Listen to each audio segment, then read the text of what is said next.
Welcome to the GameChanger 00100 show. I am your host, GameChanger. All right. So last week I covered a young lady who was 29 years old, and she says that she swipes left all year, and she may come across one guy that she's interested in. And in this instance, she is not, or he is not necessarily as interested in her. Now, this is a phenomenon.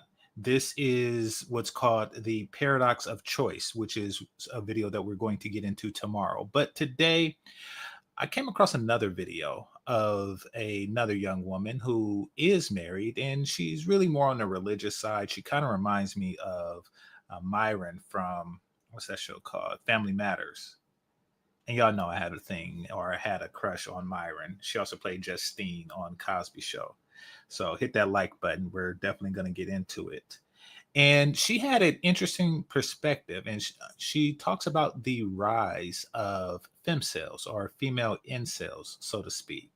Why is this on the rise? Why are so many young women, particularly so many young Black women, are reaching the age of 30, never having been in a relationship? Now, that doesn't mean that they haven't rolled in the hay a couple of times, but it means that they haven't been in a relationship. Some may say that young ladies are made to choose between either hookup culture or incel culture. Now, the fact that that is a choice breeds the question on, are they incels if it's a choice? We talk a lot about what the men are going through, and today we're going to talk about what the young women are going through, the 30 and under, so to speak, and their struggles in finding a proper mate, and why and how we can't seem to get the two of these groups together. So, before we get deep into that, I am going to play the short of the day to give y'all time to hit that like button. I greatly appreciate you for doing so, and then we'll definitely get started. All right, so give me one moment. By the way, there's this football player that everybody seems to be talking about. Um, I don't, I don't get it. I don't really see what the big deal is. I mean, apparently he's a very popular one, a college player, and people are digging deep into his love life because the woman that he's with is only half Black, and Black women are like, we could do it better if given the opportunity. In my opinion, you were given the opportunity. You were given the opportunity to compete just like everybody else has to do in this adult world. But that's neither here nor there. Today, the short of the day. Give me a second. Now, I'm also going to do a video on this, not a video on the short, but a video on the extended version of what's going on in the short. So look forward to that. All right.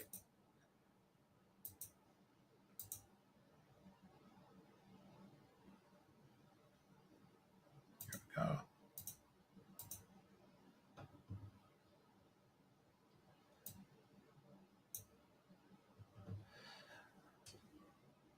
All right. So I want to point out something. Actually, I'm going to play the video, then I'm going to point things out. My son thinks that she only married me for the green card, to become a citizen, and for papers. I want to check in the house with a deck that I can give it a green card. I'll be made in a number of shifts as long as I give me a green card. Yeah, Just because that's kind of the stereotype that Asians get in America. There he is. Our buddy Michael. I want to ask him a few questions about our relationship and what he thought. I met Mia and Manami in the building. Been friends ever since. So what about you? What about me? What do you think about our relationship? I was a little confused. Like, what's going on? All right, can I be like honest? So, we first met. I was like, is this his girlfriend's daughter or something? Just seemed like such an odd type of couple. So I was like, what's going on? And I'm thinking, is that his girlfriend or is that some, is this Thailand? I don't know, because it was such an opposite. Like, and then, I was looking at like. You were trying to flirt on me, huh? I was looking. My son thinks. Okay. So apparently this guy married a woman from Thailand and brought her back to the United States. He has a very nice house, so he must be doing well for himself. Met a woman in Thailand, or he met her online or what have you, but he brought a woman over. which is something that I really don't recommend guys do, especially if you marry them, unless you know the laws right down to a T. And I'm not talking about lead attorney, because he makes money off a divorce. I'm talking about understanding exactly in great detail, what will happen if and when she divorces you. Yeah. And if you do, then that's okay. And it's also, in my opinion, it's okay if you if she wants a green card and you want to smash for 3 consecutive years. I see nothing wrong with that particular arrangement. As long as you understand that that is an arrangement, you tell the person that, listen, it's going to take 3 years for you to receive a green card. In that period of time, I would like this, this, and this. I would like breakfast at this time. I would like lunch at this time. I would like bed at this time, and I like head at this time. Like, as long as you make that clear and it's clear between the two of you, then hey, in 3 years you make another arrangement. That seems, well, I'm gonna be honest. The guy in this video, it seems like he is like on the ultra liberal spectrum. And this isn't a political thing, but this is really more of a, this group of people are discriminated against. And it's like, okay, any migrant group, there is a possibility that they just want citizenship to the U.S. Let's not be obtuse. Let's not ignore that. And that's not an Asian thing. That's a anybody thing who wants access to the country more than they want access to you. You should always be open and prepared for that possibility. Hit the like button. If not, you leave yourself vulnerable to manipulation. Also, she's made a song about it. Now, this song could be a spoof, but this could be prophetic. Who knows? Time will tell, and that time is about 3 years. Now, I do know that under Trump's first administration, that there was a law saying that they can't get a green card unless they have a child, unless the marriage is consummated with a child. So that is an added obstacle. His son being the age that he is, he looks about 20 on this right here. His son being that age, he probably isn't looking to have any more kids after raising an adult one. Who knows? Who knows the details of this situation? But don't walk into it eyes wide shut. We're going to go deeper into this relationship tomorrow, or maybe tomorrow's show, or later this week. Also, I want to point out that his son is obviously mixed with something. His son is not, he didn't get a woman that looked like him. So this guy, who is, judging by his house, well-to-do, he found happiness originally in someone that doesn't look like him. And they had this son. It didn't work. He still, even through the divorce or what have you, or through child support or what have you, he still maintained, the coins in the bank. And now he's looking for some more. This gives an example of the quality of women that, or excuse me, of men that Black women overlook. All right. So let's read some comments. It says, neither. Okay, you're referring to the question of the day, or it says, are they femcels, or women's standards are too high? Or women's standards. Oh, I actually worded that wrong. Let's see. Are they femcels, or are women's standards? Oh no, are women whose standards are too high? No, I wrote that right. Okay, it says she says neither. Okay, want to hear your take on that. They are simply just women refusing to lower their standards and accommodate dusties. Okay, so I guess the question is, because you really didn't answer the question. The question is, are they dusties simply because they don't meet your standards? And that's definitely something that we're going to get into, because that would mean that 100% of the population is dusties if you are with no one. Or you are the only man you qualify for are dusties. That's what that means, because it means that, if a man does exist and he's qualified, he's a non-dusty, and y'all are not together, then wouldn't that mean that you don't qualify for non-dusties?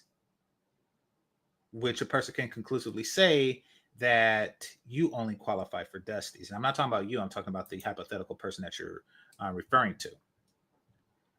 Good afternoon, everybody. Good afternoon, Ninja. Good afternoon, brother.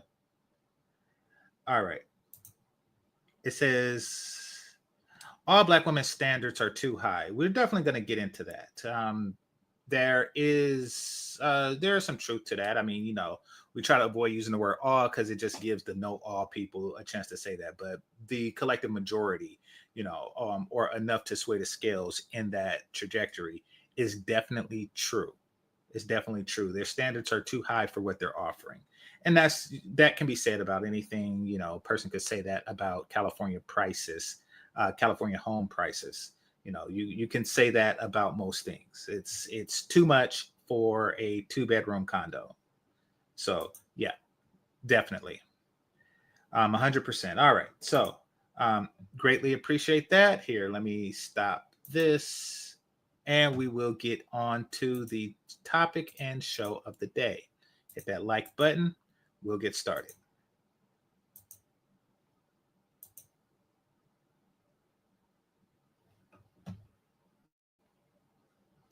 A young woman who says that she is involuntarily celibate. The article title intrigued me, so I clicked on it, and then I impulsively started reading the comments before reading the article. I don't know why I do that, but I saw so many men in particular telling this woman that it is not possible for women to be involuntarily celibate, and that if any woman, literally any woman, wanted to just have intimacy, she could within an hour. I also saw.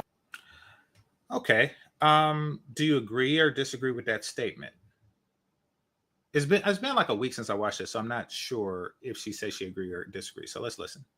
Comments saying that all women are not only celibate by choice, but also that practically all single women are single by choice. Now That that's if debatable. a woman wants to get married, wants to be in a relationship or what have you, she can.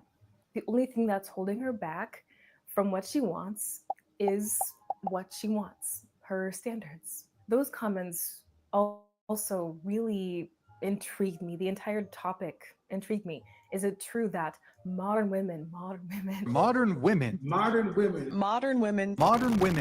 have too high of standards? Is it true that all single women are single by choice? And why does the number of single women increase every year? And finally, is it better for a woman to lower her standards so that she can guarantee that she'll get married, or is it better to stick by her standards and risk never getting married? Both men. Okay. To both questions, do a femcel exist? Probably not. It's very I can't imagine that there exists a woman, woman who's free of disease and deformity, who can't get laid. I don't think that that's the case. And there's always somebody, probably not somebody she wants, almost definitely not somebody she wants, that she can get it from. So yeah, the notion of a femcel in that regard is false. They all can get penis. Now, a deeper question is, can they get relationships? Now, I will say that that's not something that's readily available to all women, but the majority of women, the ones who are complaining, even the fours who are complaining about, their ability to get a relationship, has at some point turned down a relationship, meaning that they at that point they chose to be single than to be with that particular person for whatever reason.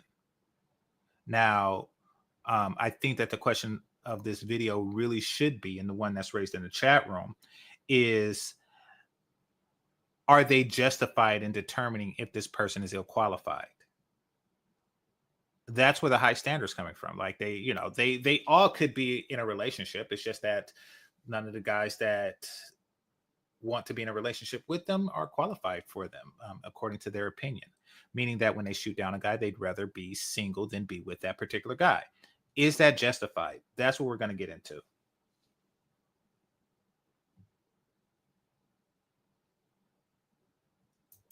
Men and women right now are quite dissatisfied with each other. Both sexes seem to think that they're the ones getting the raw deal. I just witness so many men, especially on the internet, bashing modern women, accusing modern women of being too focused on careers, independence, or labeling modern women as high maintenance, entitled, expired, used. On the flip side, I also witness many women who are increasingly frustrated with men. Women often talk about how men are, by and large, not safe to be around, don't want to commit, how they're emotionally unavailable, or how they seem to avoid taking responsibility in relationships, how they're looking for a second mother instead of a wife. There's just a lot of complaining and little accountability on both ends. And I think that's also just human nature and avoidance of taking blame or admitting you've done something wrong. It's not a gender thing, it's a human thing. I do it too. Some people try to argue that we're less interested in marriage because men and women are becoming more promiscuous, but there's actually been a bit of a collapse of sexual activity amongst youth in the US. Evidence shows that younger people in America, both Gen Z and millennials, are having less sex than previous generations and have This is true. sexual partners. And it's not because those generations are becoming more religious and thus mindfully choosing celibacy. It just seems that men and women are not desiring. Okay. What she's saying is true about having less sex. Gen Z and millennials are having less sex than my generation and previous generations. What we want to do is we want to explore the reason behind that. And I don't think that the reason behind that is due to lack of male desire to do so. There is a desire on the men's side. Every man who is not having sex would rather be having sex. Now, that's not necessarily true for every woman out there, every young woman out there. Also, every young woman has the opportunity, every reasonably attractive young woman has had the opportunity to have sex. And that's not true for every reasonably attractive young man. So let's take into account of why this is happening.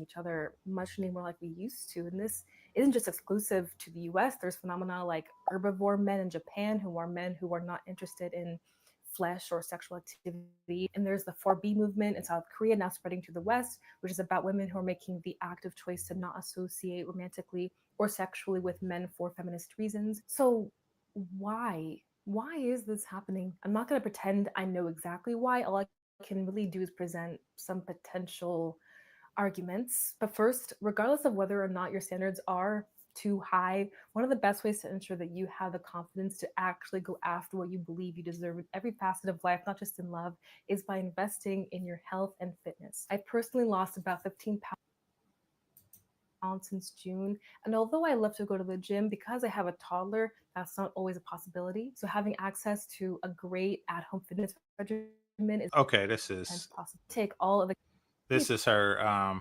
sponsor. into any part of free with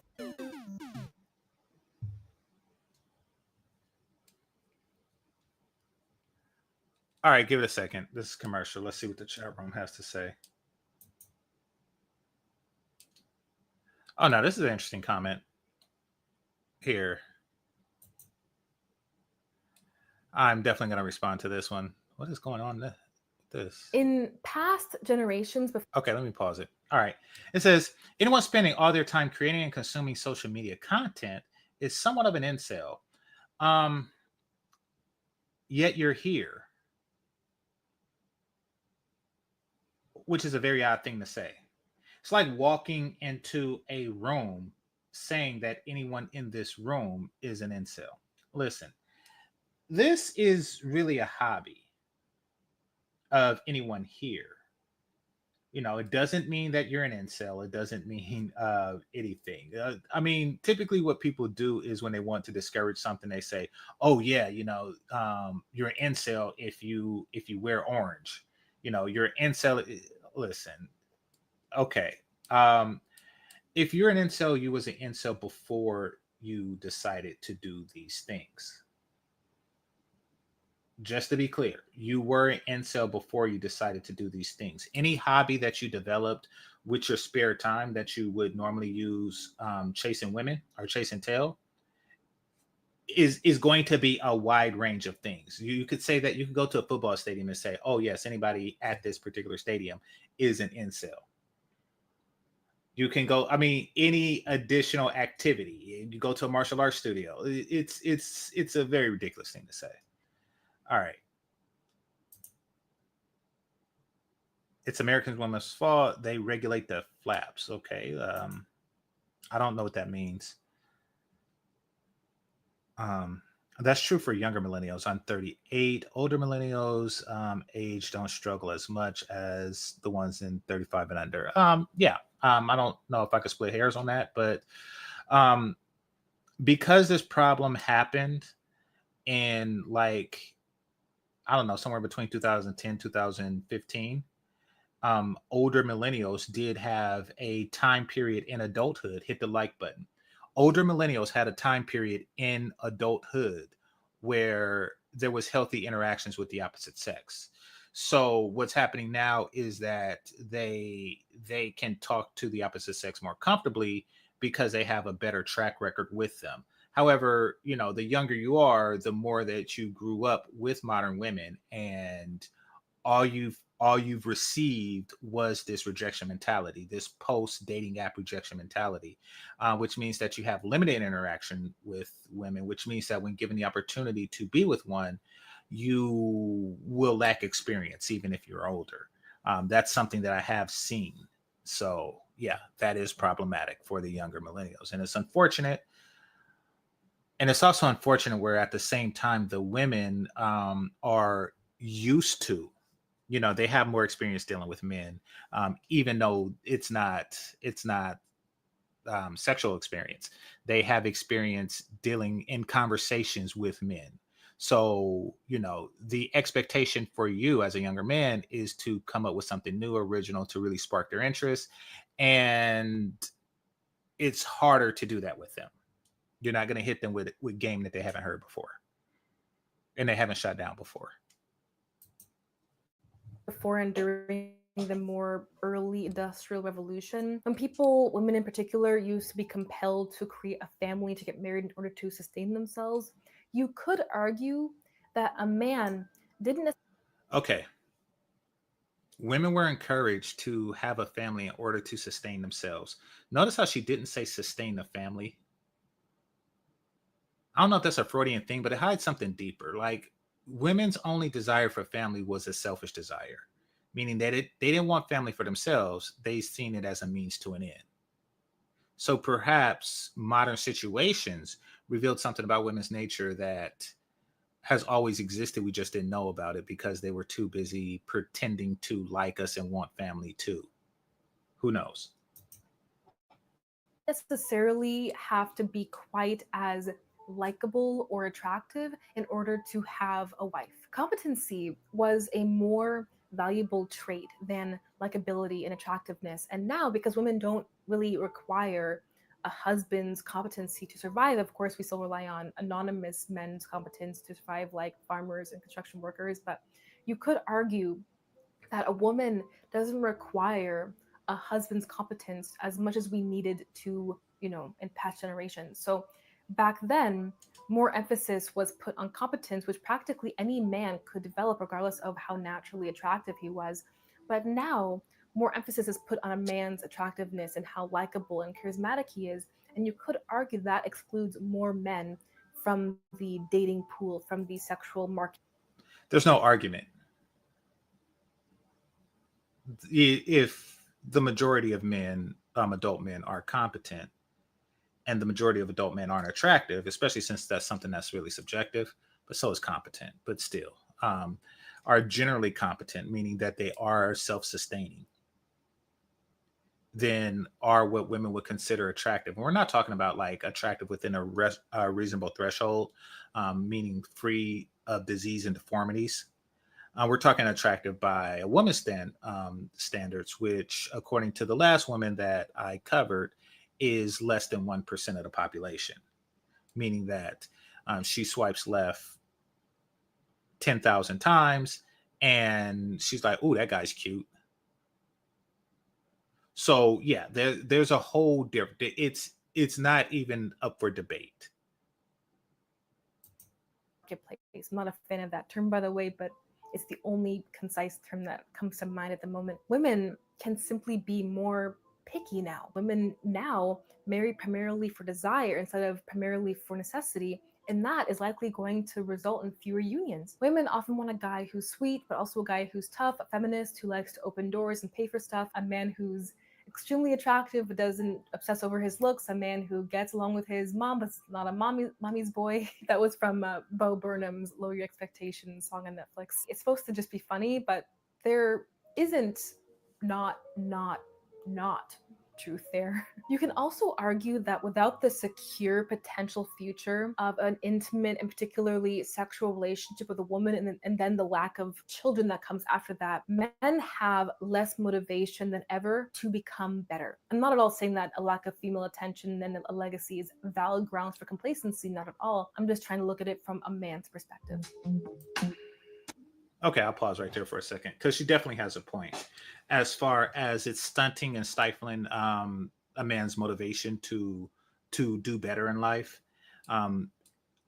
Because what it comes down to is if you look at it as a carrot, and if you're chasing this carrot, it has to be reasonably close. The American dream was the carrot for the masses of men.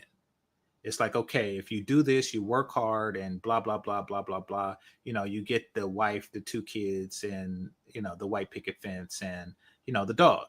You get all that if you work hard. So an American man would work harder in order to achieve these things. But now, with modern women, it doesn't even seem like, if you tell a man who hasn't had sex in, all of his 20s or something like that, it's like, wait a minute, what are the chances of me actually working hard and achieving these goals, especially when competency isn't, as the attraction trait that it used to be. Competency is just like a base requirement. Really, what they are looking for is looks, and if you don't have it, then what's the point? What's the point in doing the extra mile to get the promotion, et cetera, et cetera, et cetera? There really isn't anything. I have my apartment, I have my video game, I have my beanbag, and I have my bong. There's really no need, to work that overtime. Let's see what the comment section has to say.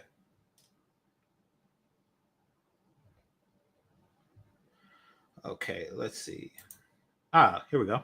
Social media has what's that?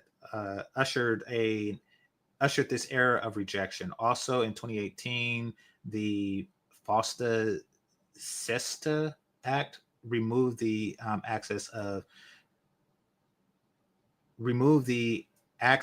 tricking in the U.S. I don't know what that is, that act. I would like to learn more about it. So if you explain in the chat room, I greatly appreciate it. As far as the social media thing, yes. And listen, there comes a point of spoils, and I'll probably do a separate video on that, but I'm gonna just put like an arbitrary number on it, right? I'm going to, in this number that I'm gonna call X, but I'm going to give a temporary value to, is different from woman to woman and man to man. I'm going to repeat that. It's different from woman to woman and man to man. A woman can only give X number of rejections before she's completely through mentally. I'm going to repeat that. A woman can only give X number of rejections before she is completely trashed mentally. Now, by the same token, a man can only be rejected X number of times before he is completely through mentally. Now, for the sake of this conversation, I'm going to say that X is 100,000, right?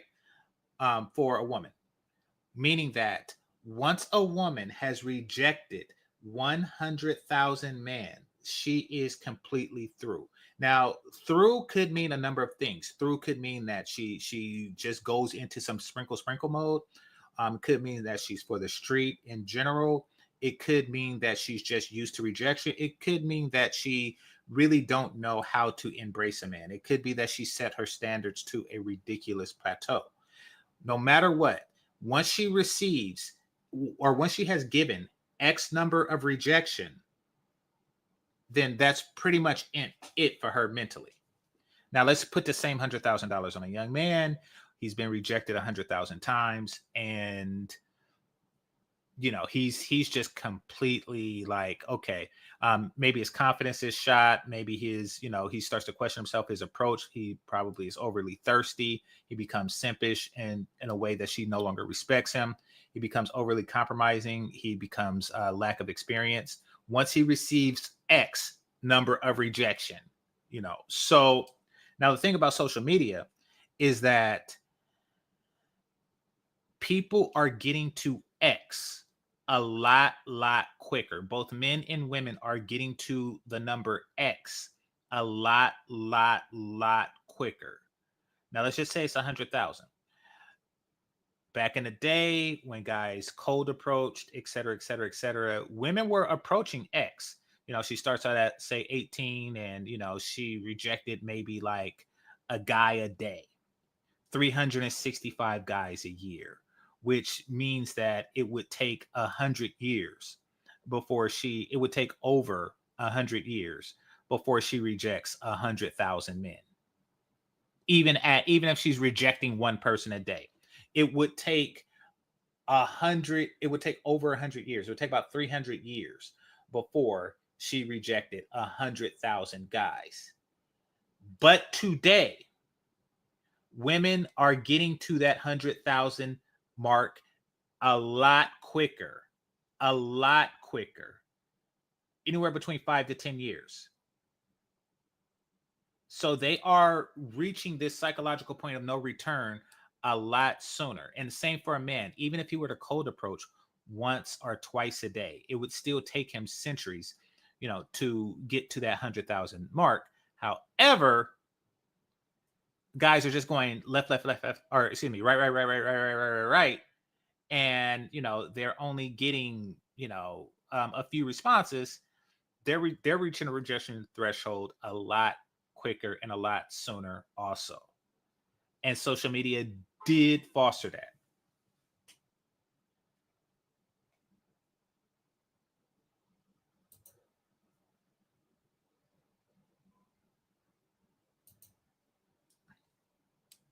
Feminism and the red pill are divide and conquer strategies for depopulation. Government wants us single, poor, and easy to control. Okay.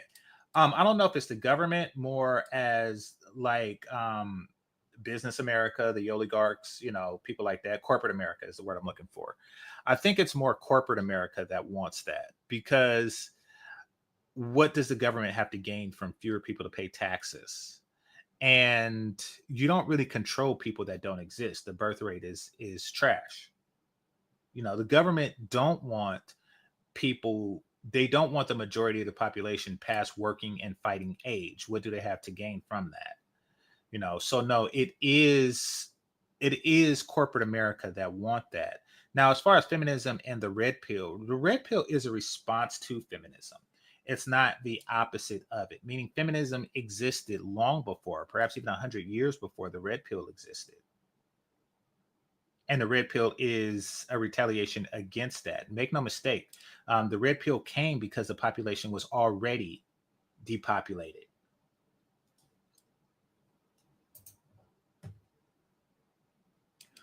Well, when you have American women not wanting to date because she don't like your belt, what are you to expect? Absolutely.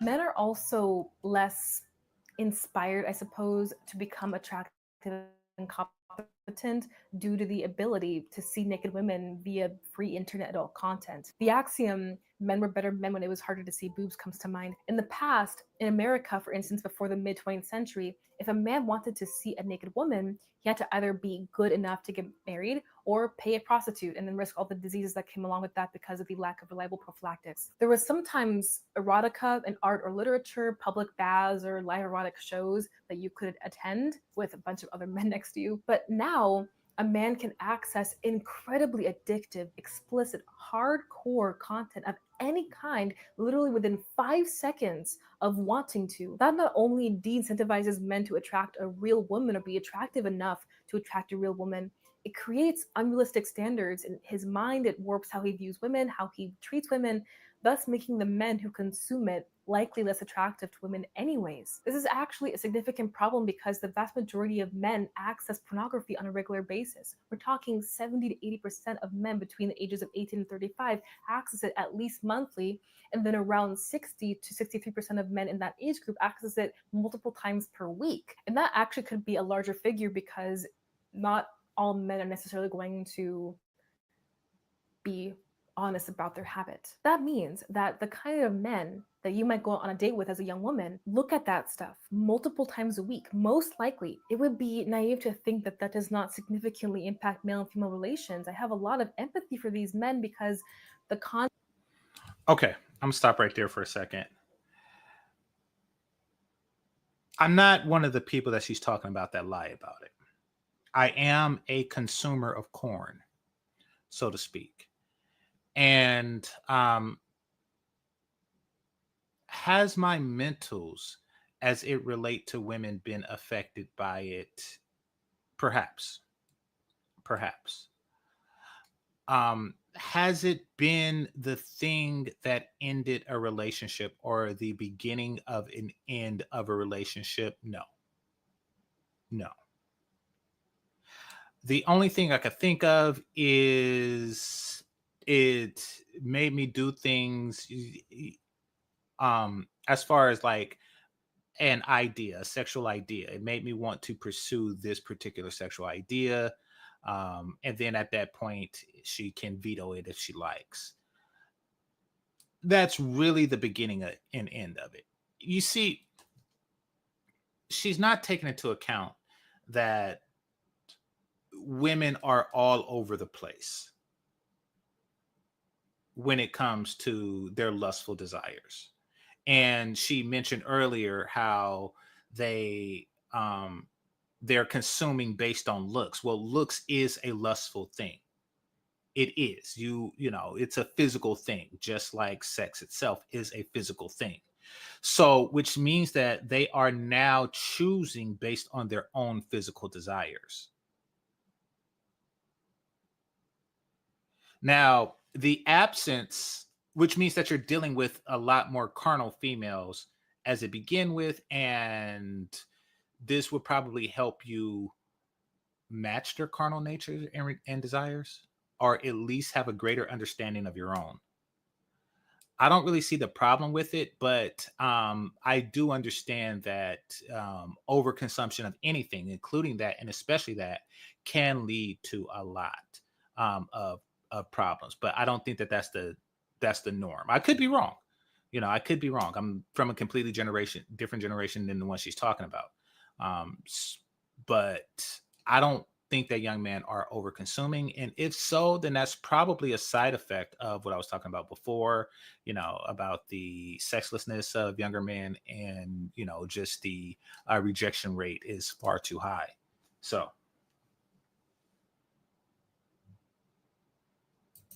content is designed to exploit their psychological mechanisms and be desperately difficult to let go of, even with all the desire to let go. But that reality does not negate the devastating effects of it.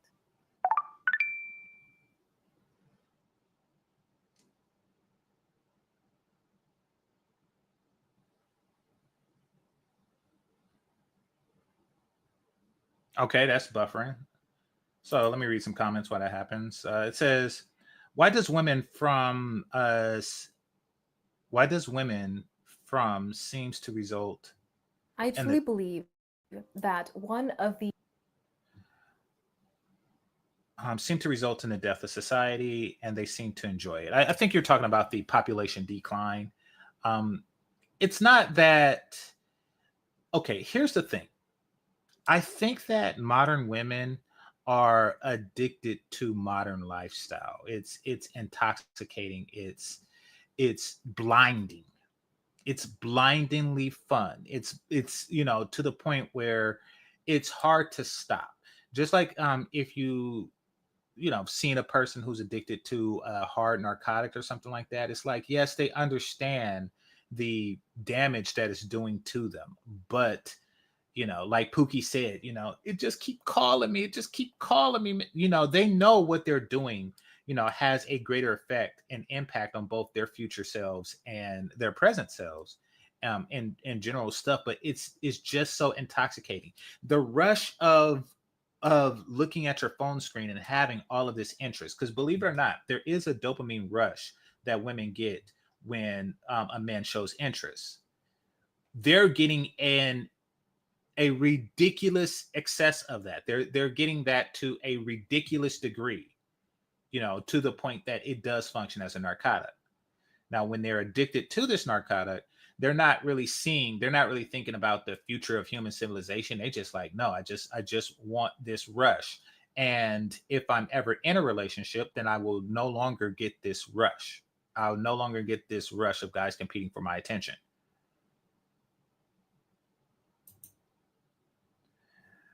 All right, corn stars and sex workers use social media. Saying someone on social media is an incel is a terrible argument. Well, yeah, I think that's just a conversation to put people in defensive mode. I wouldn't take it too seriously. All right, let's continue. The best yet seldom exercise choices you can make for your health these days is to delete your social media. I honestly don't think it's possible to use social media responsibly. Every single person who uses it recreationally is harmed by it more than they benefit from it. I think trying to use social media responsibly is like trying to use methamphetamine responsibly. It is synthesized to take advantage of your faculties. Okay, so she used my analogy, or I used hers. I did watch this before, but I've had that analogy before. But yeah, she definitely brings up a good point. I don't really have a social media outside of the GameChanger, and this is just to educate and inform. As far as a social media out to just say, hey, here's what I ate for breakfast and stuff. No, I don't have a need for that, and it's probably because I come from a different generation. Even though there are those who are older than me that use it in that way, I really just I avoid addiction at all costs, because believe it or not, even though I don't really do anything majorly addictive, the reason why I avoid it I avoid addictions or addictive things is because I know that I'm prone to addiction. How do I know that? Because everything that I like, I overindulged in it, and to the point where it impacted my life in a very negative way. For example, I played video games all through K through 12 back in the Nintendo days. I've been playing it for a while, and while I was in university when Xbox came out, and I got addicted to this one game, and it impacted my grades.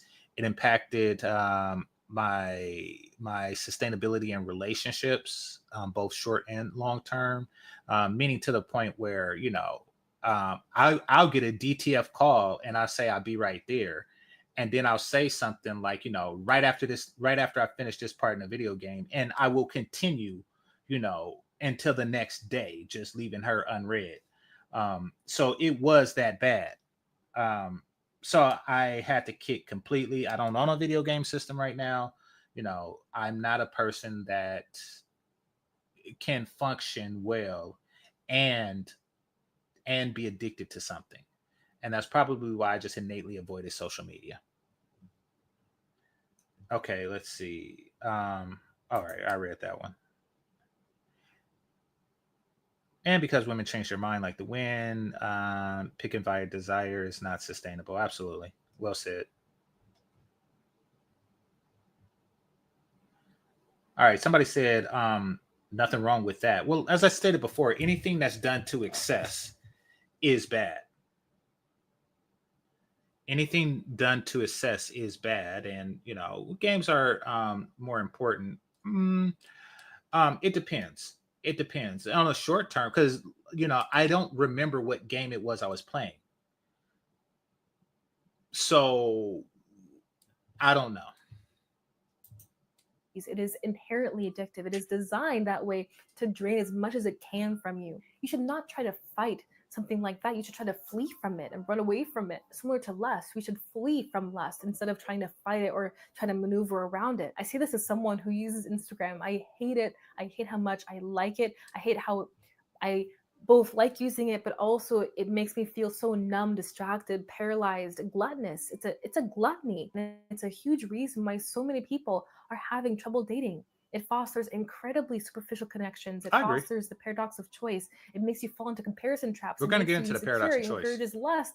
And dating apps do the exact same thing. And yes, I know some people have had success through dating apps, but that does not take away from the predatory nature of these apps. One incredibly tragic thing that has resulted from especially social media and dating apps is that men do not approach women in real life anymore. They typically either don't know how to, they don't care to, or they're too nervous to.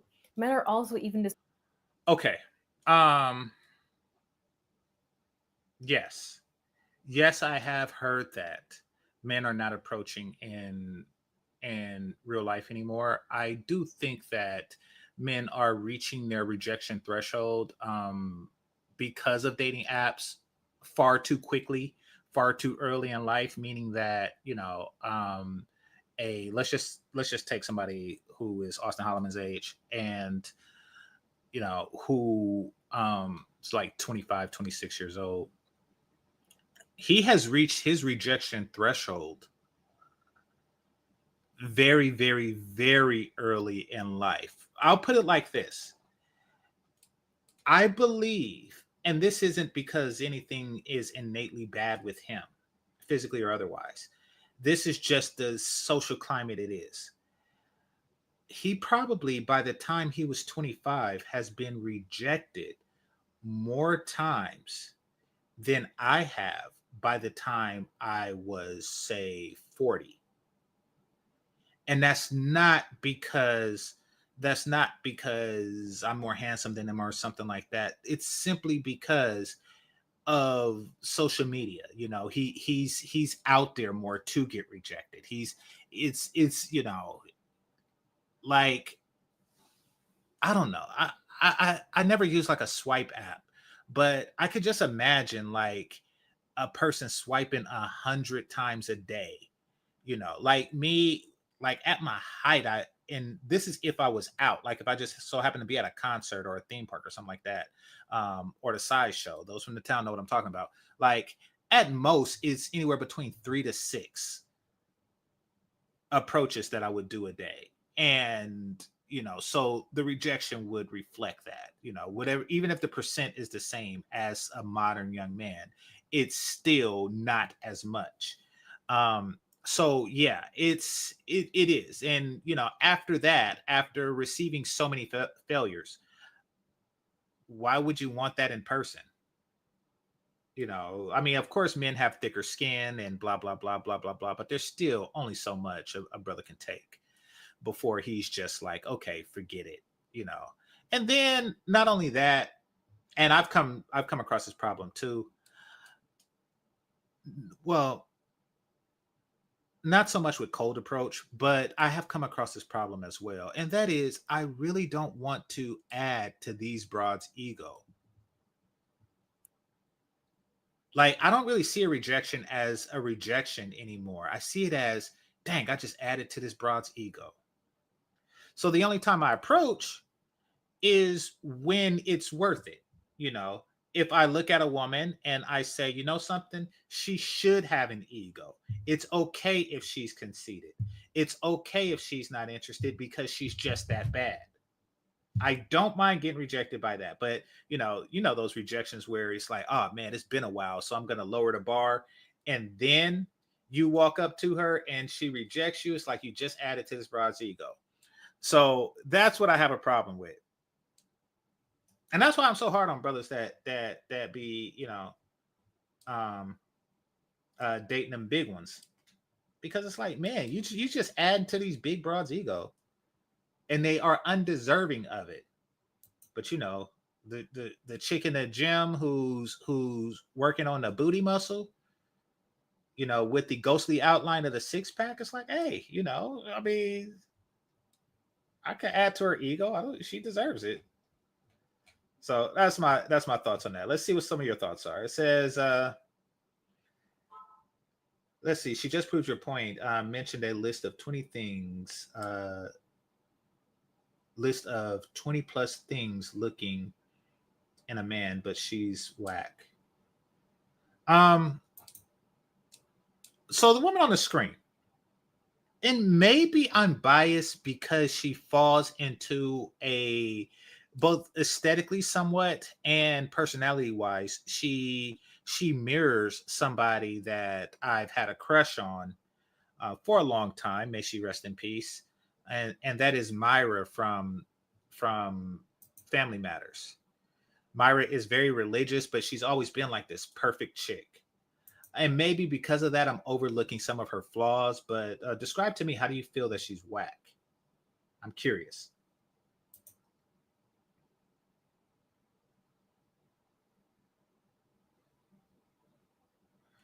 Oh, Foster Sesta made sites like Backpage and Craigslist illegal, therefore removing access. That I didn't know. I was wondering, because I was telling Bernard this. Shout out to him. I seen a streetwalker when I was at the Dollar Tree, and is it Dollar Tree or Dollar General? I forget, but it was a place where I could buy soap for $1.25, and and the fabric softener, and I was wondering, not fabric softener, what's those dryer sheets? Those dryer sheets, yeah. Um, I was wondering, like, why are they standing on the streets? Why stand outside in the cold or the hot? I forget what time of year it was, when they could just be online selling booty. But now I know. So thanks for sharing that.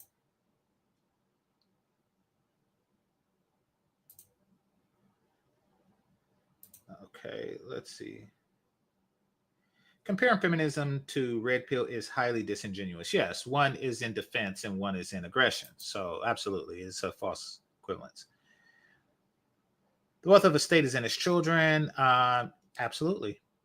How is the state going to benefit without future workers? Exactly. I mean, I think what the person was saying was the powers to be, not necessarily the state. Even though he said the government, but I think what he meant was the powers to be, and that is true. The corporations, they don't. I mean, like, think about it. For all of you guys, like myself, who's single and you're paying rent or mortgage, there's a single woman who's also paying rent or mortgage, meaning that the banks was able to sell two houses instead of for one, or the property owners was able to rent to two people instead of for one. If I had an apartment building with 100 units in it and 50 of them had single men and another 50 of them had single women, the worst thing imaginable for me would be like if those men and women got together, because that means that now I have 50 vacant units. I'm losing money. So yeah, keeping them up, there is money in keeping them apart. And same thing, like, people are paying for 2 Netflixes and all that stuff.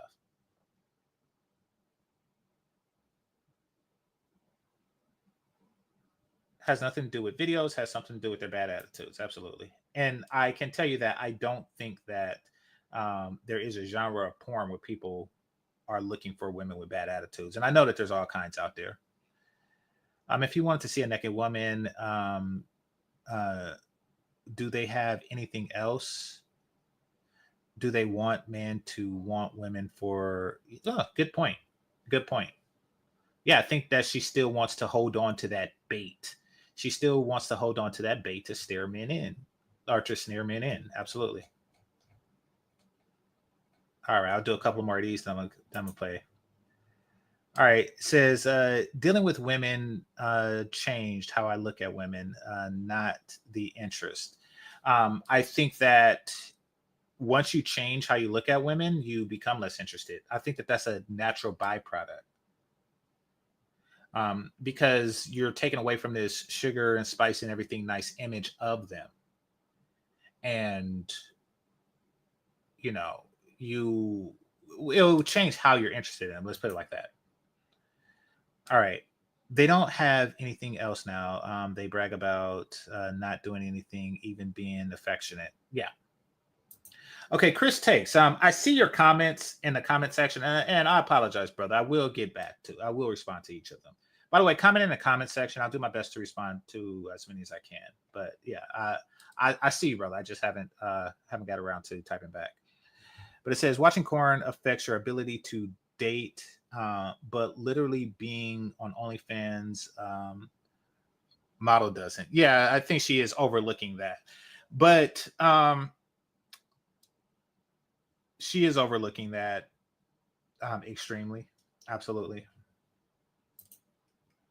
I will say corn has affected me negatively. Yeah, I couldn't say it's a positive thing.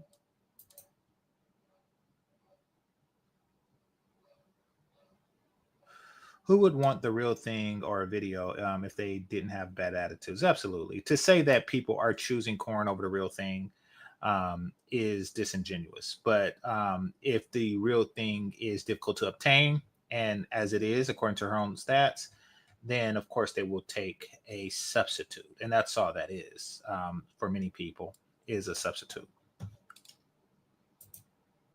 Discouraged from doing it. Many women also say they want to be left alone. Many women say that they don't even want a man to respectfully shoot his shot because they perceive interest from a stranger as objectifying or scary, which I do understand in a way. I don't agree that men shouldn't respectfully express interest in a woman, although I do understand why women wouldn't like it. But anyways, many men rely strictly on dating apps or on social media for finding women. And not only are dating apps mostly sausage fests, they also present the illusion of an infinite number of choices. And then people either overestimate their appeal based on superficial matches, or they become discouraged by the competition and ignore the women they come across in real life. Meanwhile, women are inundated with attention, often leading to...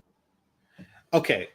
No, that's not the case. And this is somebody who's watched it. Maybe not.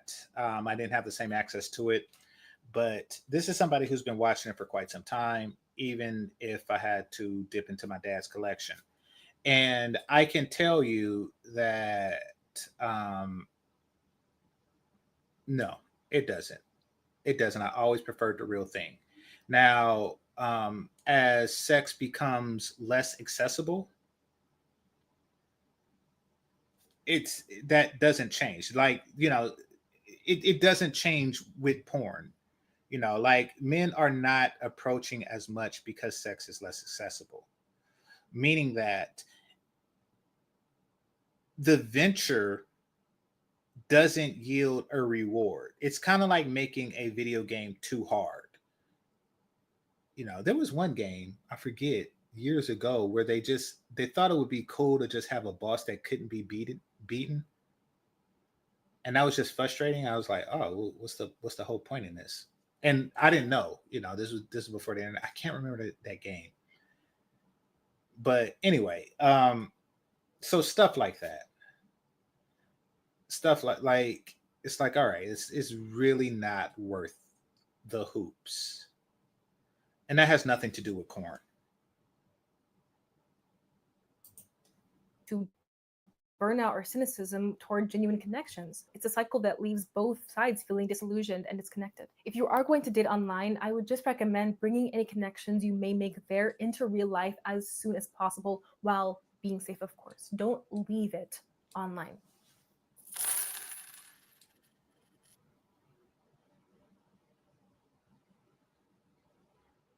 Okay, so that's buffering, or not buffering, but preparing for a filtered commercial. So let's see. My views of women didn't change after I was exposed to corn. It only reinforced what I already assumed about them. Sadly, okay, here, let me pause on that. For men. I would just look at corn as a fiction, and it really doesn't offer any insight on women per se. it just expands my sexual imagination. And quite frankly, and I'm keeping a buck with all of you, and I don't know if y'all have ever done this, but I think that y'all have, whether you admit it or not. And that is when you've been with the same woman for, an extended period of time, meaning that you like her, but she's also reached the number of times that sex is new with her. I tend to, in my head, refer to corn,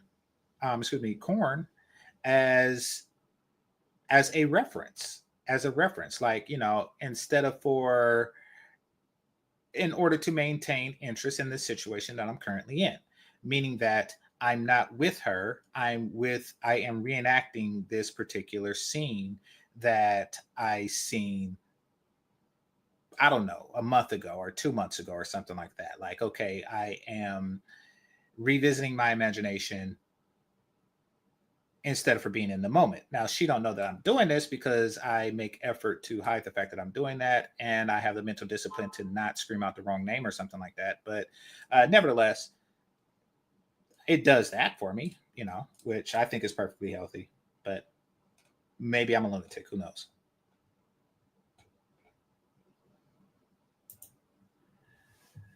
All right. OnlyFans is messing with these women as well, and women are looking at corn more often now. Yeah, yeah. Well, I mean, that's part of women. That's part of society teaching women to be like men. There's really no reason that women should be looking at it because, well, maybe for the same reason, and that is to stimulate their sexual imagination. But nevertheless, with the amount of access that they have, it's not really much of a need. It's not as much of a need, I should say. These fat bitches hate prostitution because it means they can't leverage desperation. Absolutely. Absolutely. Men get desperate when they are absent, when they are in a drought. Um, and we've all been there, or most of us have been there. I have, so I'll just keep it to myself. And you do get more compromising in your standards. And so it goes lower and lower and lower, and then there are women who are just waiting for yours to drop to whatever they are. They're not going to work out, they're not going to do anything to increase their beauties, they're just going to wait until a guy's standard is wherever they are. And however, if that desperation leads you to compromise in other ways, like paying, for example, then they miss their opportunity because they're bottom feeders. They're waiting for your standards to reach the bottom.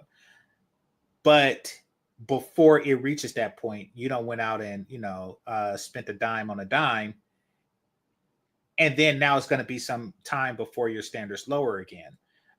That's why they don't like that, because it does. I mean, it is a form of getting control of your own sexual access. And an unattractive woman don't like that, and really attractive women don't like that. Women just don't like that. Now, they don't mind it if it comes from a cohort of men that they weren't interested in anyway, or they didn't have permanent access to anyway. For example,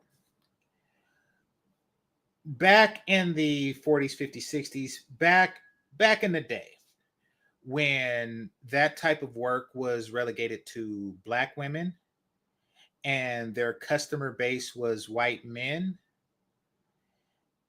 it was okay by everybody involved, even white women. It was pretty much just okay. It was like, all right, this, let's just say this darky is never going, he's not going to leave this white family for this darky. So it's not a real threat.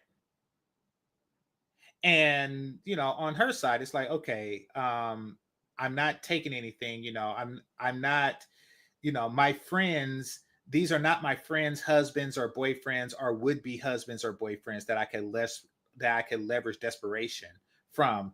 These are guys who come from a completely different world into my world for one reason, and then they leave money behind. People were comfortable when it was that. But if black men started to do it, then it's like a whole new thing because they're not just becoming desperate, they're doing something about their desperation. So it's a completely different dynamic. All right. Men to be able to fully support a family on just their income due to rising costs of living and costs of living increasing at a rate faster than wages, which would mean that a woman would likely need to work at least part-time while she's a mother to a very dependent and time-consuming baby, which generally is not desirable. This leads to women desiring children less, which leads to women naturally desiring marriage less, or at the very least putting it off until she has saved enough money or has a stable enough career. You could argue that historically, non-elite women have always worked while raising children, but the difference is that after World War II, the nuclear family consisting of just mom, dad, and children gained significant prominence, and women lost the kind of communal support that used to be so much more common. So parents, mothers in particular, often shoulder the full weight of childcare, especially due to the high cost of daycare. And that is pretty much a full-time job within itself. Modern women often want to find a husband who can afford to support a family by himself if she's going to bear children, at least for a season. But then that would also leave a woman financially vulnerable if she's not working, which is not compatible with the dwindling trust that men and women share. More and more women also end up being single mothers than ever these days, and it's very natural. Okay. All right, I'm gonna stop right there. What she's saying doesn't make sense in modern context because, and I think that she's trying to justify something that's unjust in defense of women. Listen, you can't cry broke and continue to be single. Like being single is not something broke people do. Living in a house when it's 6 people to one room is something that broke people do. That's it. That's all. Like you look at Good Times and you have like you have the boys sleeping in the living room on a sofa bed and you have Thelma in her own room, and that's something broke people do. Broke people come together and share resources. And that's with anything. Like weaker species come together because they don't have the luxury of doing it by themselves. Like hyenas, for example. Hyenas, they roam in packs and they're like, okay, oh look, there's a dead elephant. Let's attack that. They come together with it. Same with ants, and like scarcity brings people together, not further apart. So no, she's wrong on that one. And by the way, if 2 people can function separately, then it's not a bad economy. It's not a bad economy when 2 people are functioning separately, are functioning well separately. It is a bad economy if women are sleeping with guys because of his functionality, or if they're moving in with guys because of his functionality.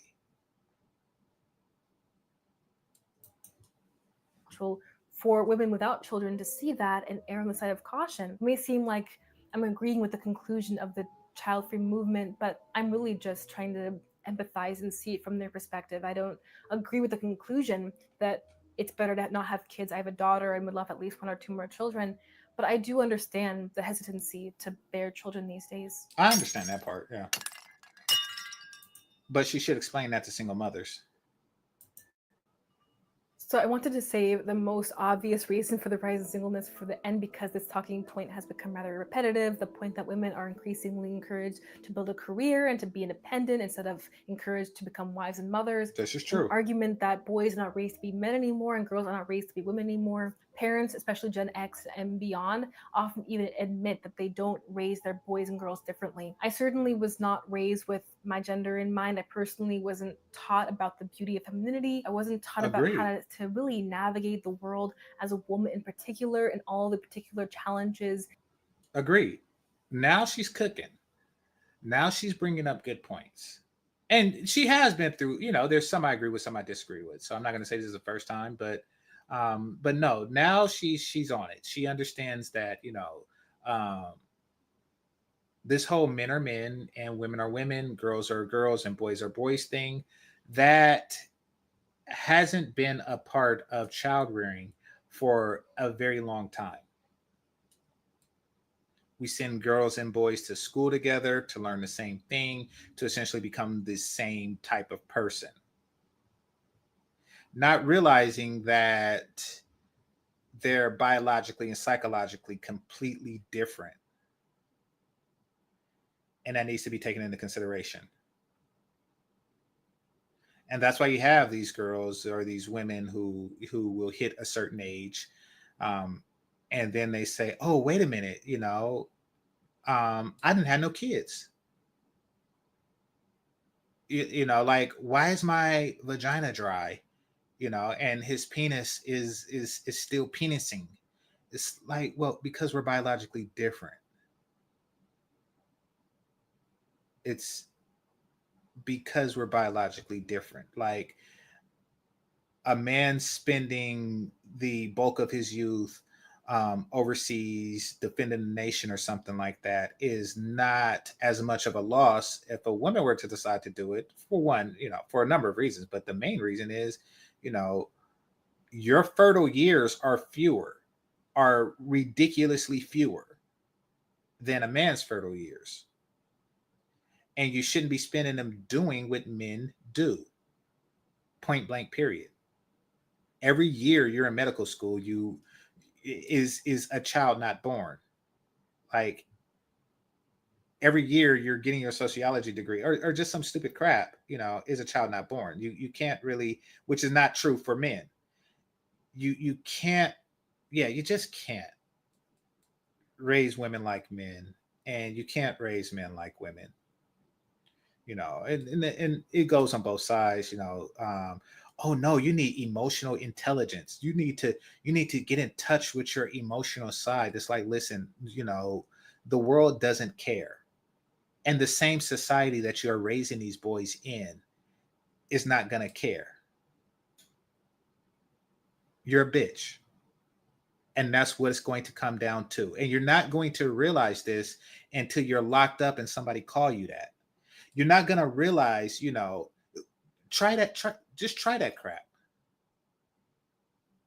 Like, I'm trying to get in touch with my emotional, try that crap. Nobody cares. And blessing. And not only do the men look at you like that, the women look at you like that.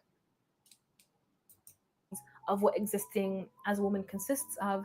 And I do not hold that against my parents at all. It's not their fault. They were not raised with those things in mind either, really. And you could definitely argue that it was in part a good thing because it did not instill some toxic gendered stereotypes or expectations into the following generations.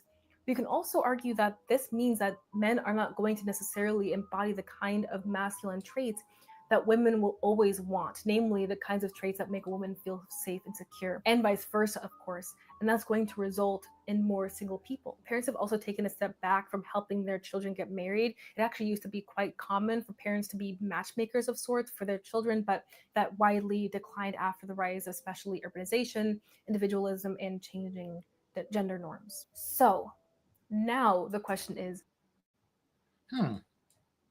Come to think of it, my mom's friends' daughters, who I never really seen that way, many of them did grow to be attractive.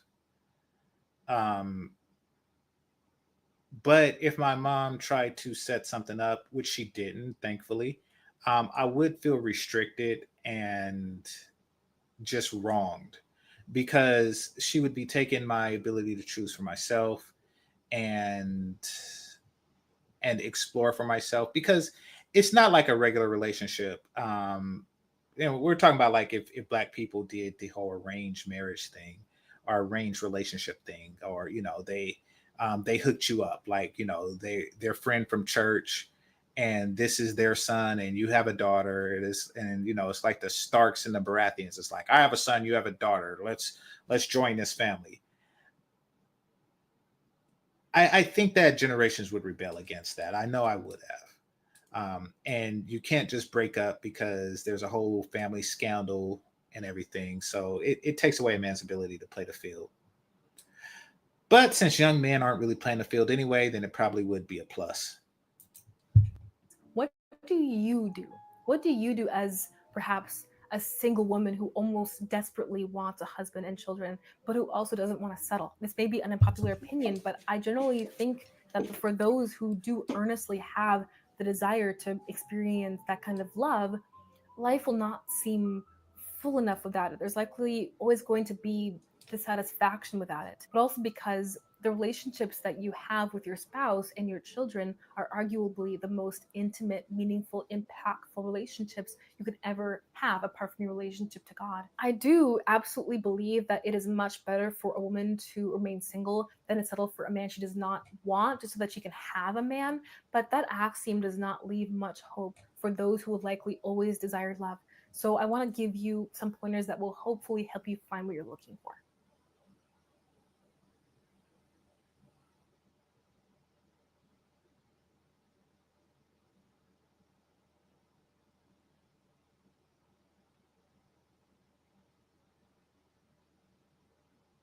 Okay, so wait a minute. Okay, never mind.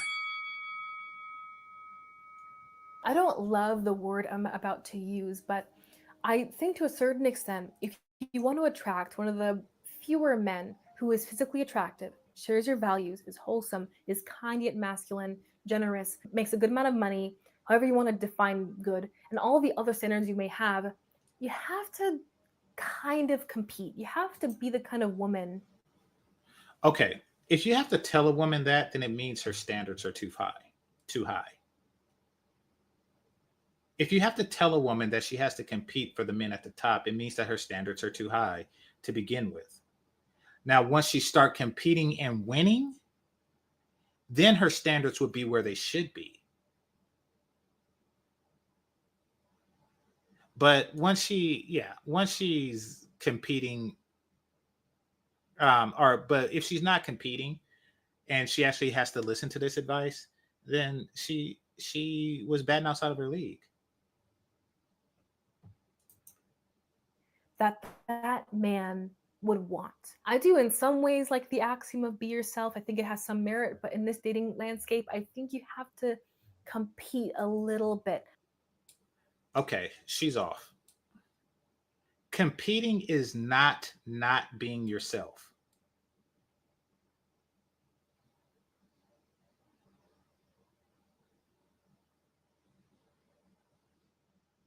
You still, and by the way, when you say not an even number of times, it means is.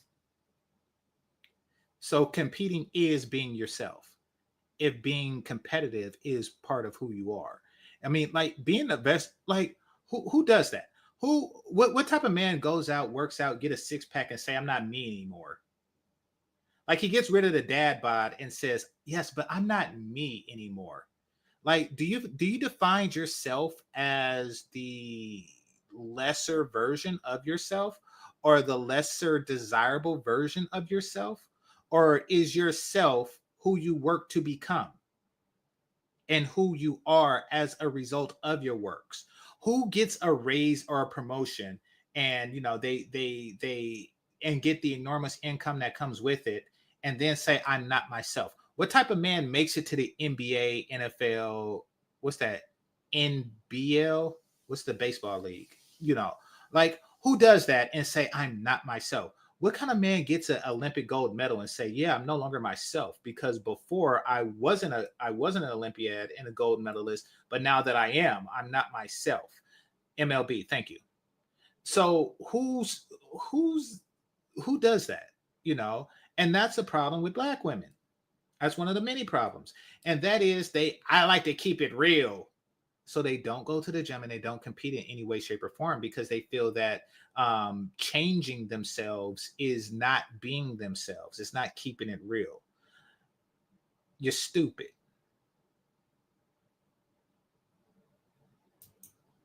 I don't mean that you should pull a woman's hair or do anything aggressive or toxic, but you should put in. Oh, she's talking about the women. I was about to say, I pull hair. What are you talking about? I paused it. I was like, wait, you saying don't pull hair? That's the whole point of real hair. That's another thing, Black women, y'all are less good sexually because we can't pull your hair half the damn time. Some work to make sure that you're the kind of woman that the man you would reasonably want. You want him to be sexually loyal to you, then you should be sexually prudent before you even meet him. You want him to be physically fit and attractive, you should also be fit and attractive. You want him to be wholesome, you should be wholesome. You want him to be a provider, you should be peaceful and receptive. You want him to be masculine, you should be feminine. You see what I mean? It's not the most uplifting piece of advice, but it's realistic and effective. How's that uplifting? Knowing that you have control over your value, how is that not uplifting? It really shows that the mentality of the women that she has to give this message to. You know, like they want the uplifting message that, you know, that they're perfect just the way they are. They don't require modifications, where men require all the modification. Yes, be dusty. And you have to be realistic in this dating scene.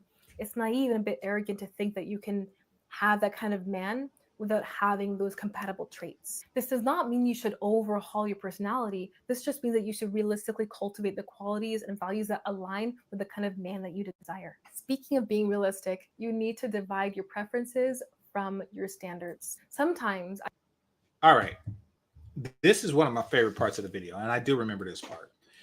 So I'm definitely going to pause right there. I'm going to read some comments, you know, so I can do that whole thing separately.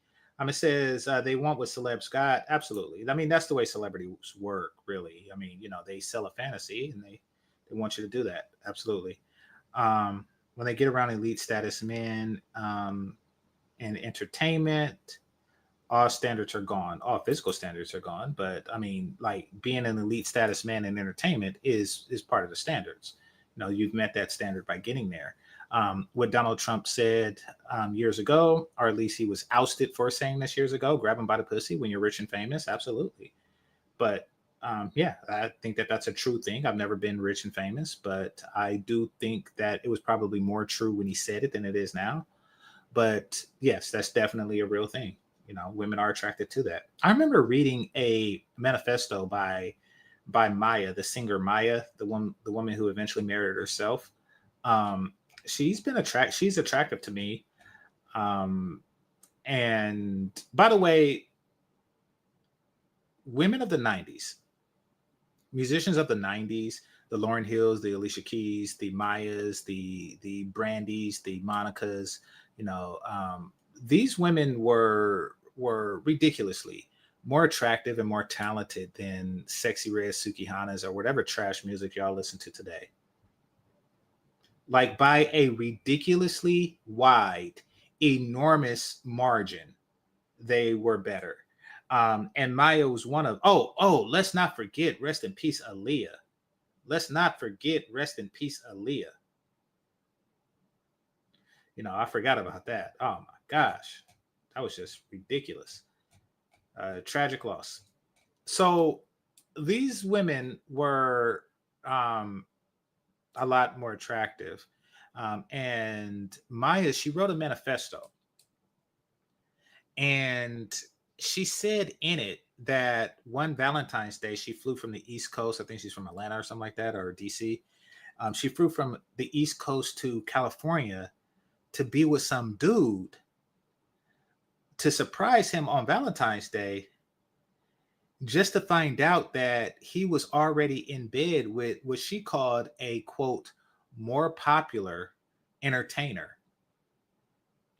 And I was like, wow, fellas in the entertainment business got it good. This man had Maya flying herself in to meet up with this dude while he was already smashing, I don't know, Alicia Keys or Beyonce, or I don't know, but a more popular entertainer or something. Like, I'm like, dang, you got it good. You side piecing Maya, and your main chick is like morphing. I was like, wow. So yeah, what Trump said about that, hey, but you got to compete in the entertainment game, you know. All right, it says incel for men mean they can't get anything. Female for women mean that they can't get the 6'5" male model. Absolutely, absolutely. I think you mean femcel. Yeah, there you go. All right.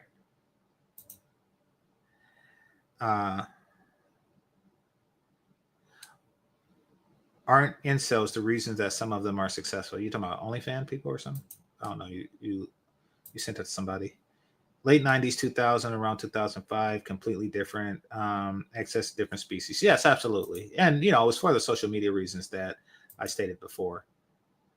Okay, we're talking. Okay, yeah, I said that. I already read that. Let's see. Gen Z women think cold approaching is creepy. They don't know what they want, you know, because, and somebody said it best. I forget. I've seen it on a movie somewhere, but they said women hate being approached, but they hate being not approached worse.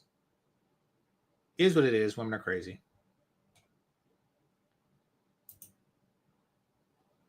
So you see, that's a lie created on social media. Women still get approached a lot. It's just slightly less. I don't know. But I don't doubt what you're saying is true. But it doesn't necessarily contradict what is being said. You see, women are, especially the more attractive women, women do tend to count the number of guys that don't approach them. And once again, this goes double for attractive women, or even triple or tenfold for attractive women. They tend to count the number of guys that don't approach, don't look at them, don't you know, acknowledge their existence. They count that a lot. So if there's 100 guys there, you know, where an unattractive woman or a man would be like, you know, okay, 6 of them are interested in me.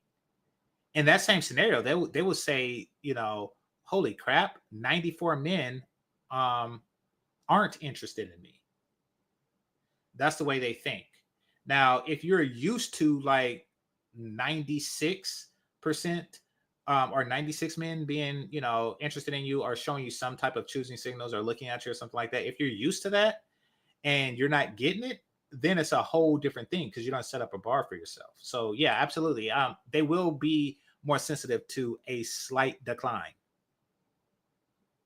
And a lot of this comes just when women get older. XX's got what she wants. She will be happy. I think not. Yeah, I think I lost the context of that. I know what you mean by XX. I know you mean women by XX, but I don't know. I still lost the context. That is true. The women are socially awkward. Yeah. Never believe the modern women. She/her life is a lie. Everything about her is fake. Well, okay. Expand on that because I don't know what part of the video you said that in. Okay, you lower the bar, the end up in hell. Absolutely, absolutely. Lowering the bar is the beginning of a descent into a certain level of depravity that they want to keep you in, and that many Black men find themselves in.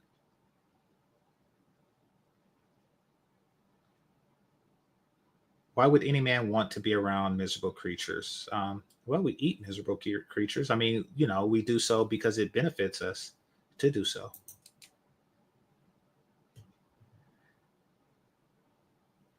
GC, I caught some footage last night of that. The female literally looked like a monster. Of what?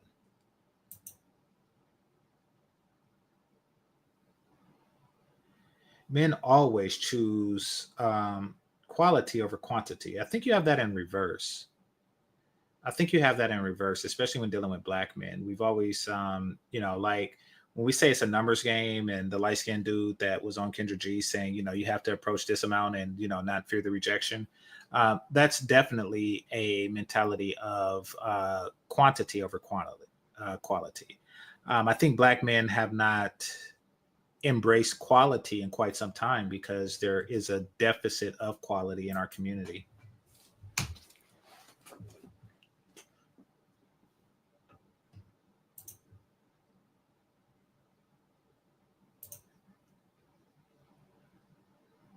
And you'll have 30% women. Okay.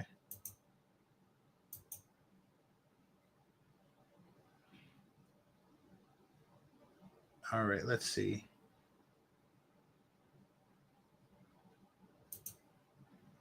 XX have become the men that she wanted to be with. Ironically, isn't that it? Okay. Okay, so people saying that they've seen her before, that she's a swirler, that she's this, and this. This is the only video I've seen of hers. So I don't know what her background is. I do know somebody said that she's lying about being a virgin, but she says on this video that she has a daughter, I think a toddler. So I mean, maybe at some point she was. Well, at some point everyone was a virgin, but I don't know her history.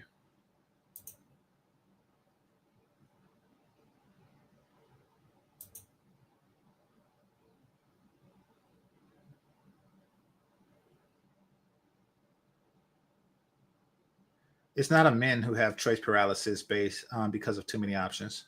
Well said. Okay, moving on. I'll get to the rest later, and I do see the super chat. Thanks a lot. I appreciate you. Let me see who is this. Lion. I appreciate you, brother.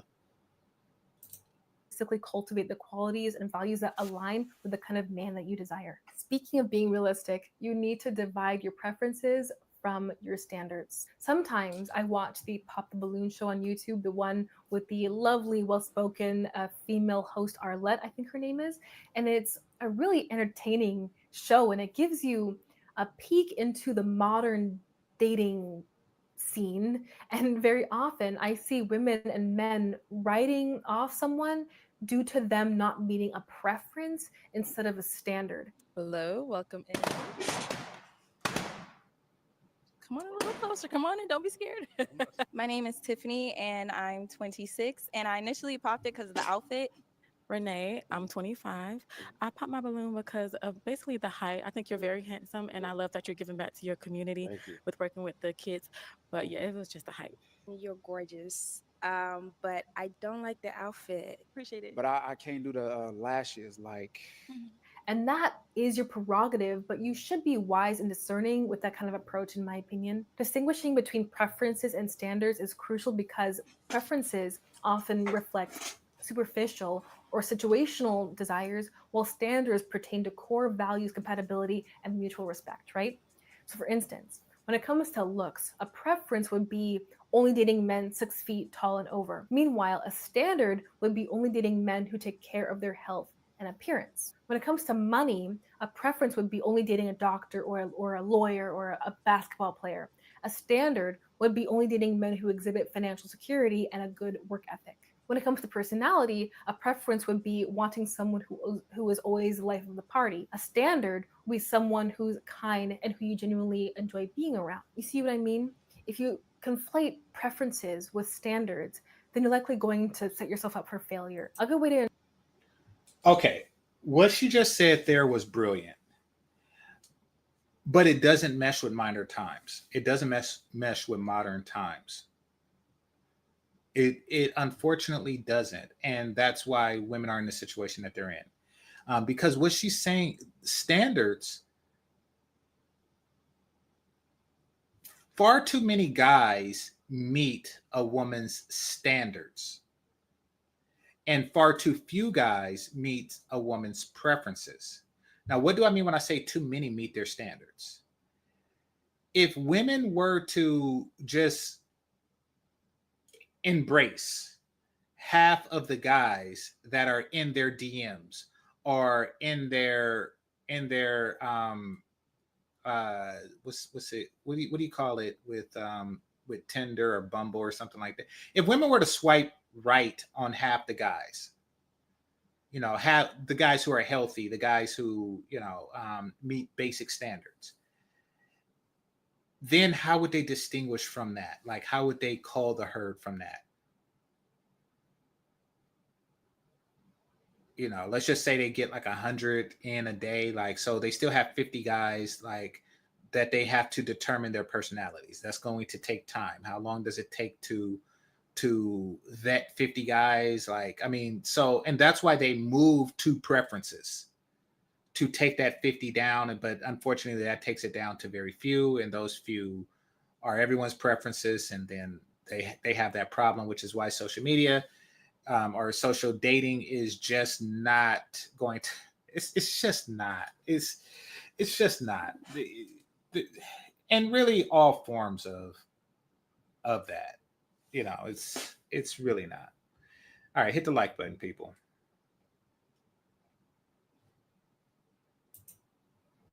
Ensure you're not making this mistake is to make a comprehensive list of what you want in a partner and double check to see if what you're looking for is reasonable.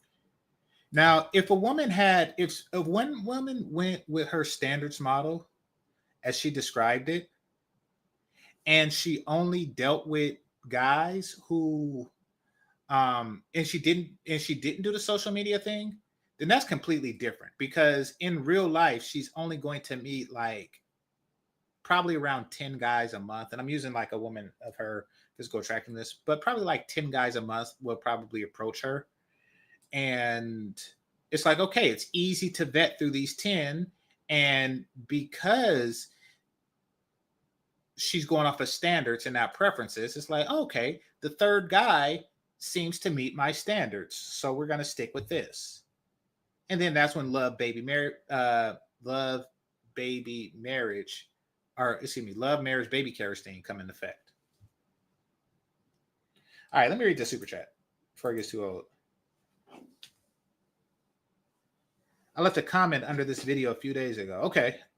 I'll read the comments after this. Look for yours. Thanks.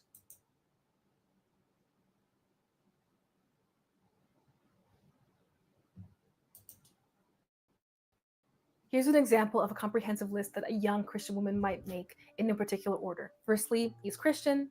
Secondly, his actions align with his words. Third, he's a leader. He's not passive. 4, takes care of his health. 5, genuinely attracted to him. 6, is employed or gainfully self-employed and exhibits a strong work ethic. 7, he's generous. 8, demonstrates emotional maturity. 9, he's kind. 10, he wants children. 11, would be a good father. 12, respects my boundaries. And 13, does not watch pornography. In my opinion, every single one of these points. Oh, wow. She kind of missed me with that one. Because even if I didn't like watch Pornhub or something like that, I would still want to make videos with you. Just saying. Is a non-negotiable. If a woman wrote this list and a man she's on a date with does not hit every single one of those points, it'd be very reasonable for her to politely walk away. Some reasonable preferences, but not necessarily.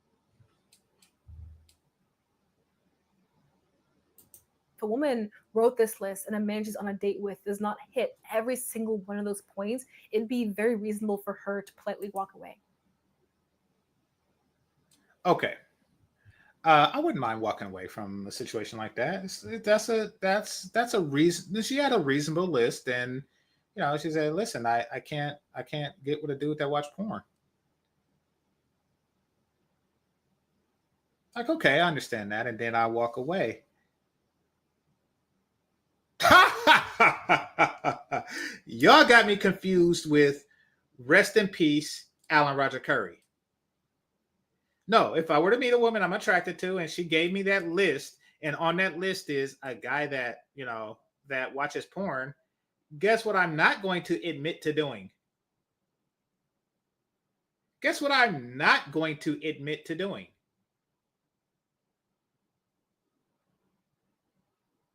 Yes.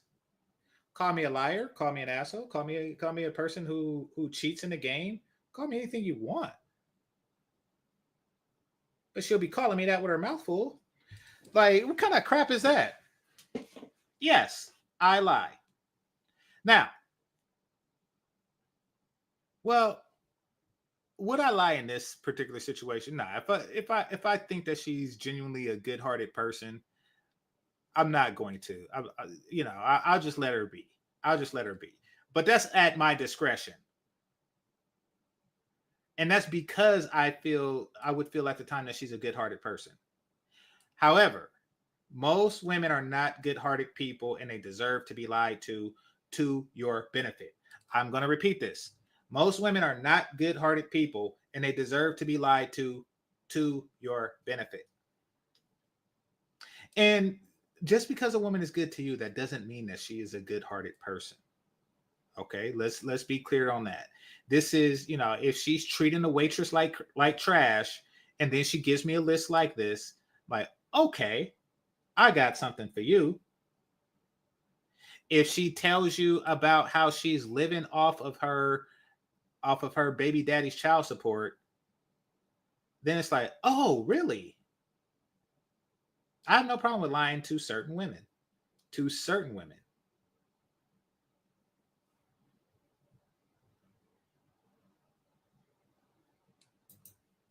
Some reasonable preferences, but not necessarily deal breakers, could include that he gets along with his family, he knows how to dress himself well, he's not a homebody, he likes outdoor activities, he's either a virgin or hasn't slept with more than 2 to 3 women, and that he can cook.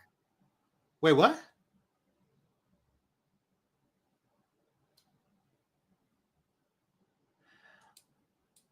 I wouldn't even be capable of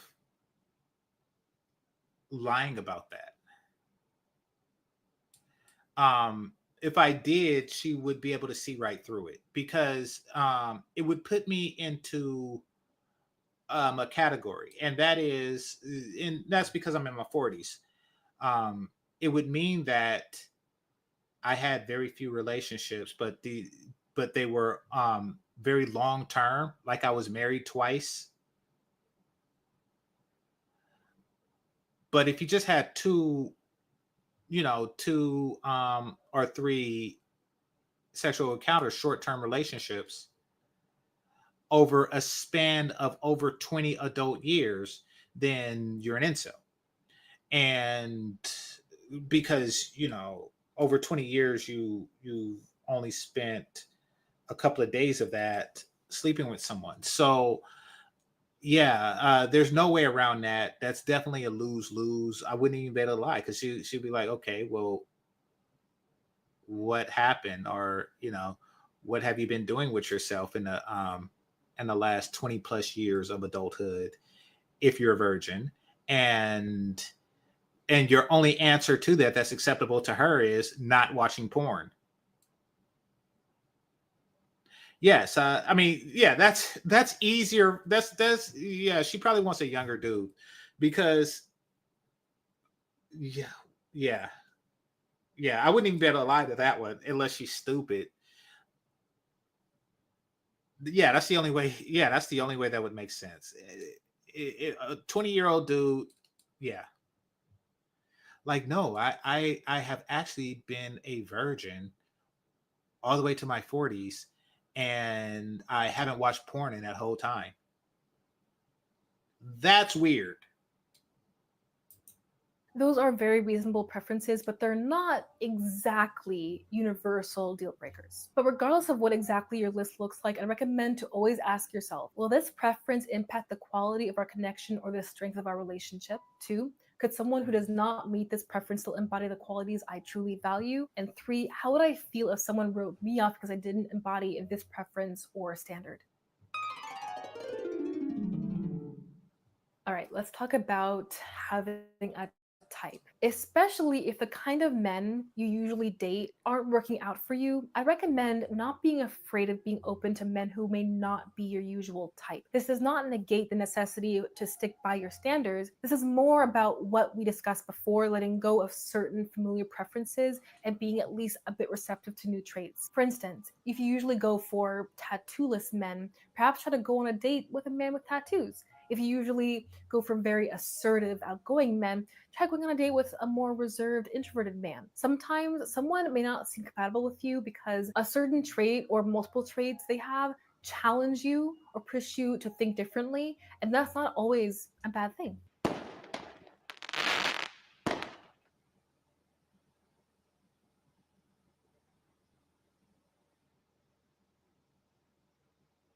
Okay, so while that happens, I'm going to read some comments. What time is it? Why am I so hungry? Oh, that's why it's 2. Okay. All right. Yeah, while that goes, I'm gonna read some comments. Let's see. I blame romance movies for instilling. Okay.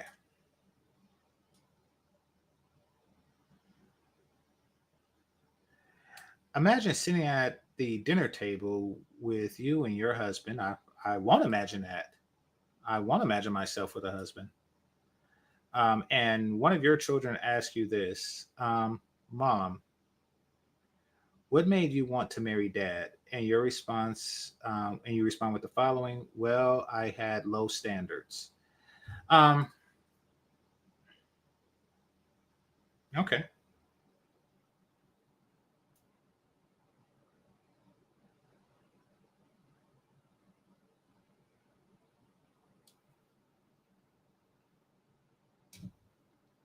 Nothing really to say to that.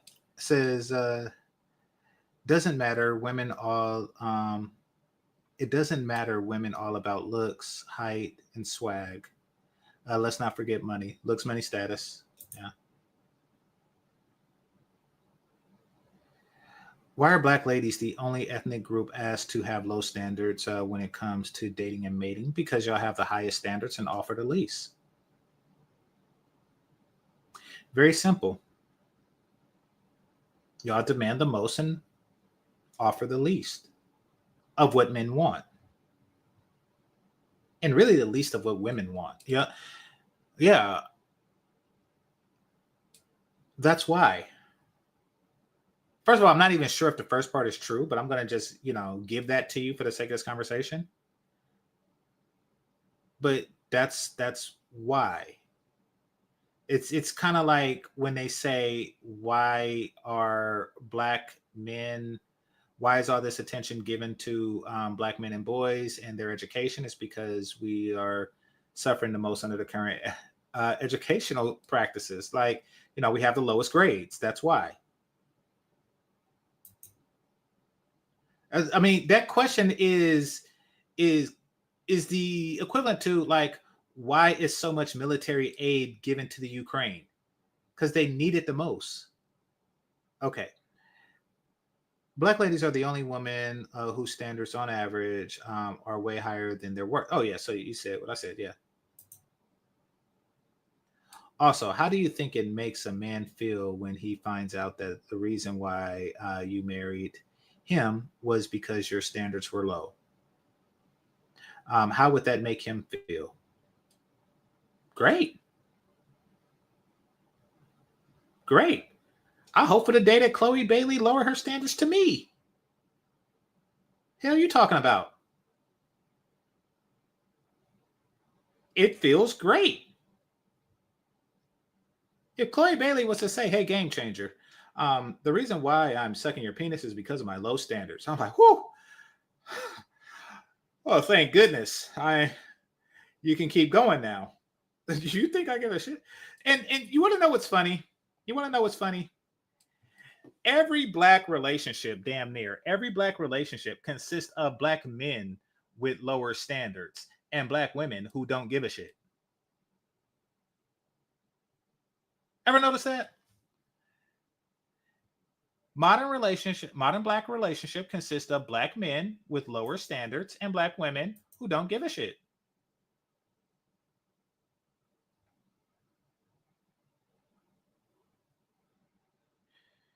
Black women want the most, offering the less. Other women tend to go above and beyond for a man than black women, even for a black man. Absolutely.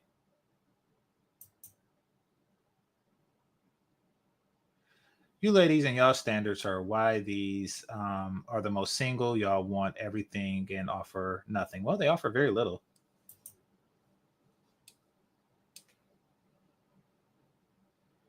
I thought you were supposed to be chasing Brad and leaving black men alone. We discussed this before. Well, she's waiting for us to lower our standards. I mean, that's Brad is just something that they are using to get us to lower our standards. That's what that is. It's like, oh yes, well, they're trying to get other women to go over to Brad, so there'll be a scarcity vacuum.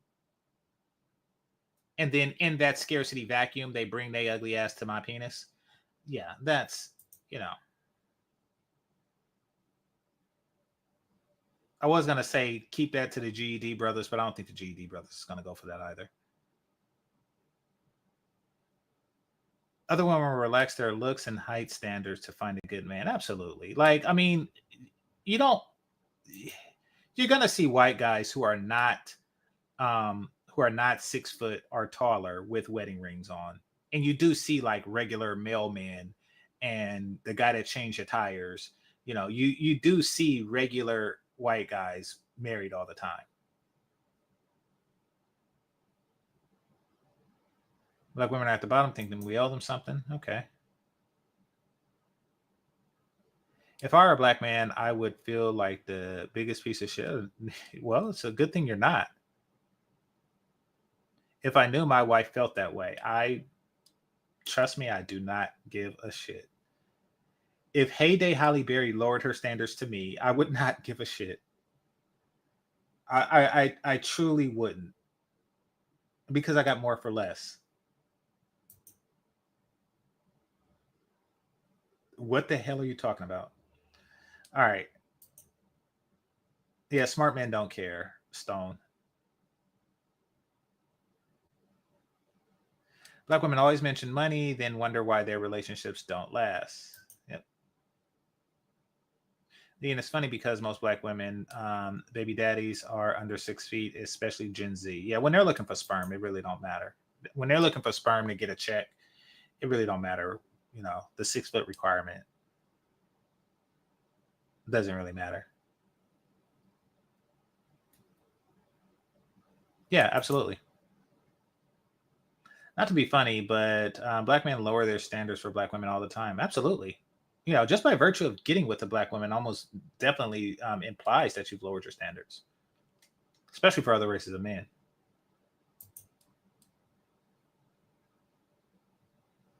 I owe it to my future sons to make sure that they all are tall and strong. I will not give the short man DNA. Okay, then. Do you have like tall man DNA in your pussy? Like right now? I mean, like, if that's your requirements, then by all means, suck a tall man's penis.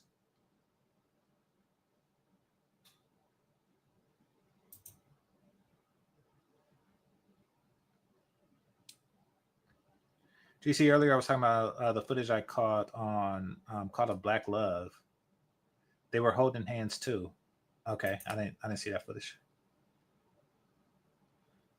That was literally 40 pounds. Oh crap. Yeah, exactly. So yeah, to say like they have the highest standards, like and offer the least. That's why they get the advice. Women look at average men as babysitters and sponsors for their bastard children. Absolutely. Even though their bastard children the father was probably less than average, but yeah.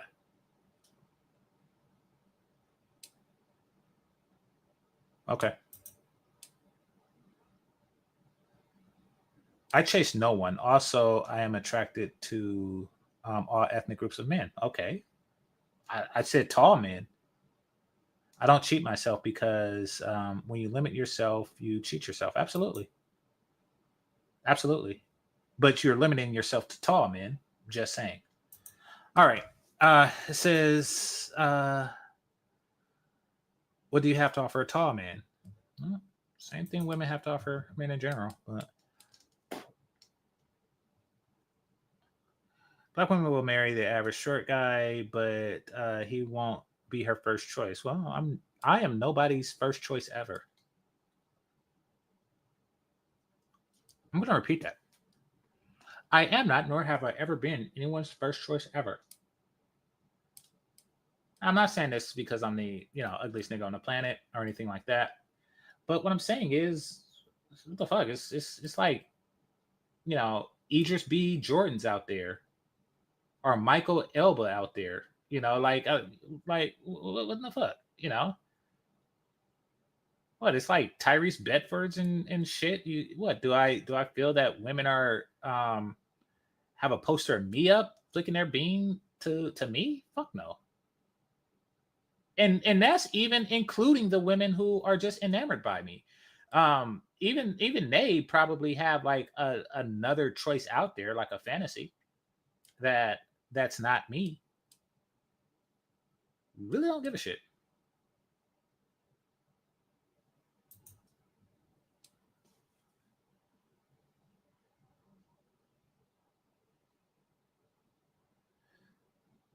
Okay, well, once again, I just said that. It says as a man, you got to feel like a big smelly piece of shit. Ha! I don't have to feel like shit. All right, I don't have to feel like nothing. I don't have to feel anyway about anything.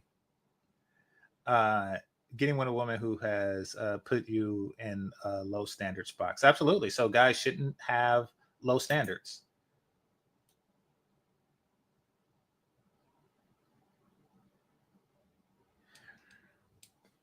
Even here in Hawaii. Hawaii, okay. When you see an Asian or Polynesian woman with a black husband, he's just a regular looking guy, the majority. Absolutely.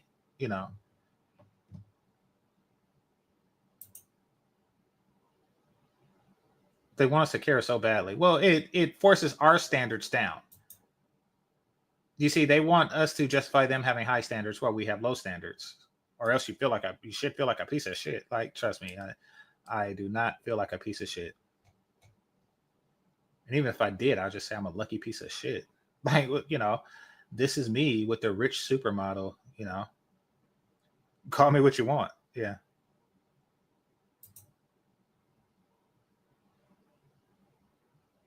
Prime, she was a dime. Okay. So you're talking to somebody there. All right. Let me move through this faster. Just sent a video in my email. Okay, cool. Okay, according to your paperwork, you can apply for a level 5 Keisha based on your nigga facts. She has 2 kids. Yeah. Yeah, if Kelly Stamps want to like lower her standards, you think I give a shit?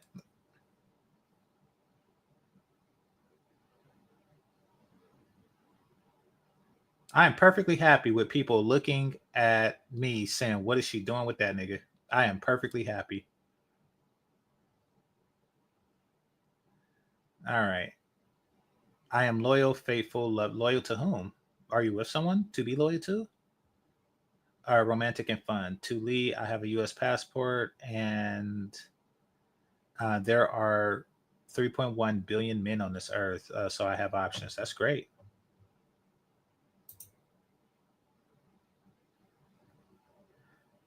Prime, yeah, that debunks the myth of dudes saying that black men gotta be tall, rich to date out. Yeah.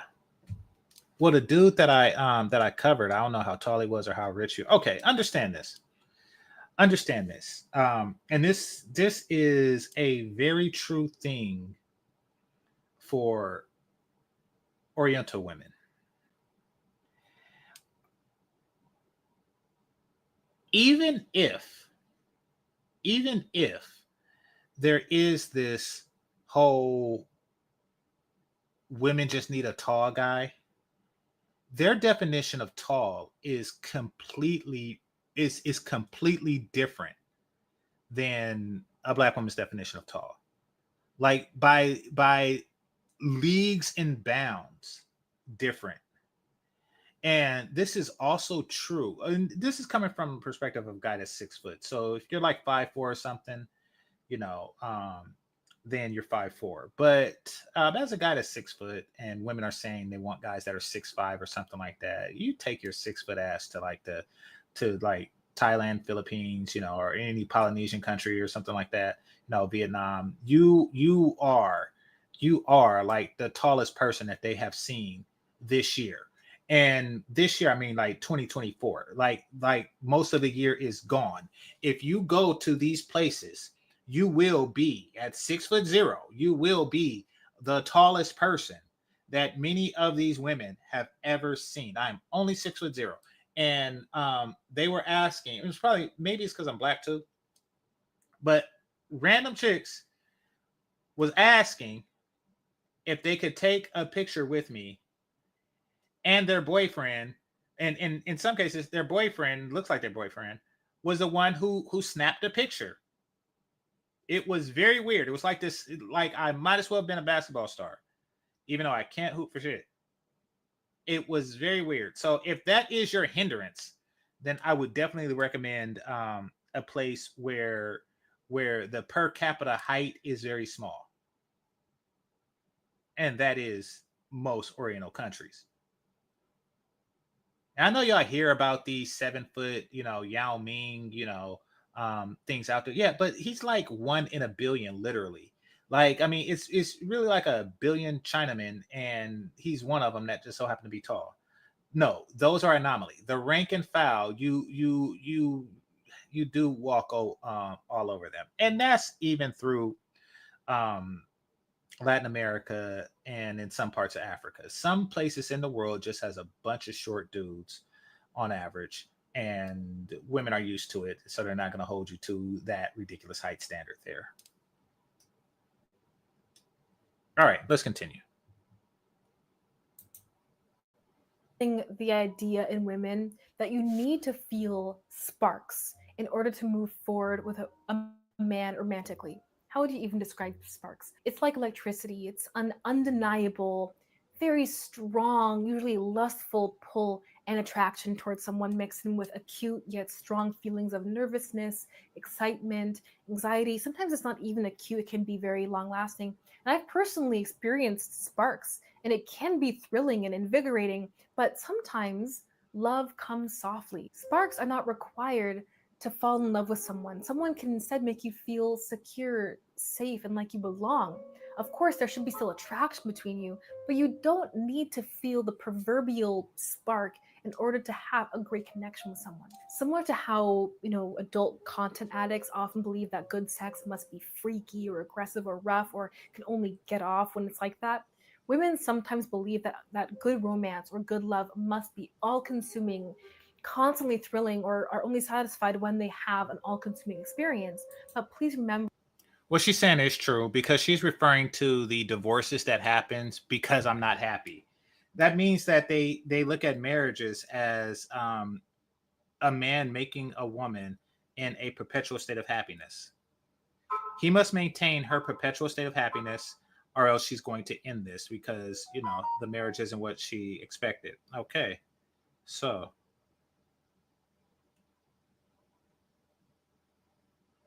what in the hell? Looks like I got a Cash App. Let me read that.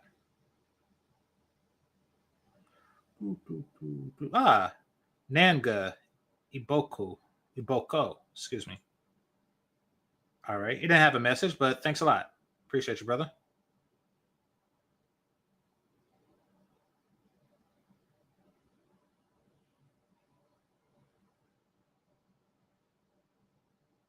What do my mom want?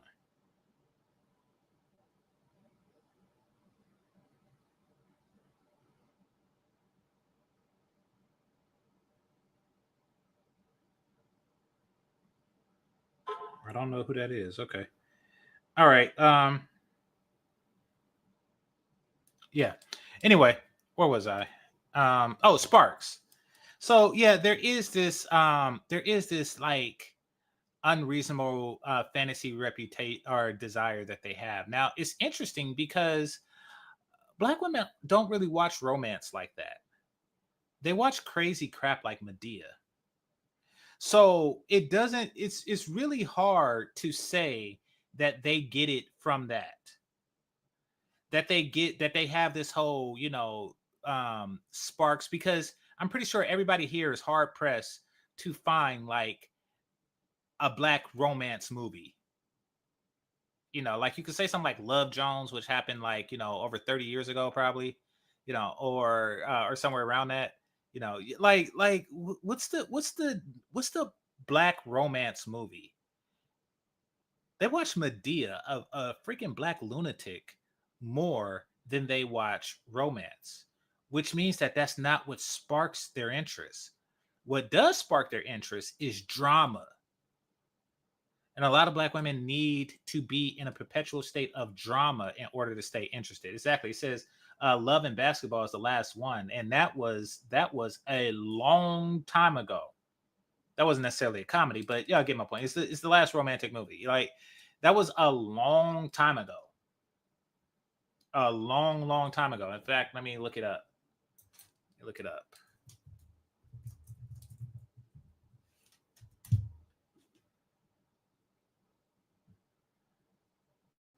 24 years ago, going on 25 years ago.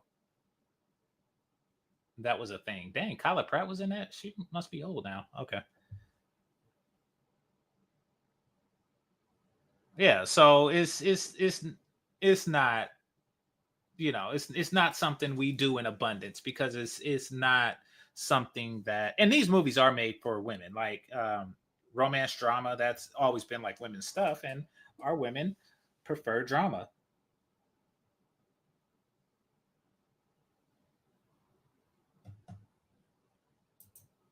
Remember the phrase, sometimes love comes softly. A truly mature, accountable, responsible, secure man who makes you feel safe may not give you the kind of intense spark you expect or hope for, but that kind of connection can bloom into a more beautiful relationship than you even thought was possible.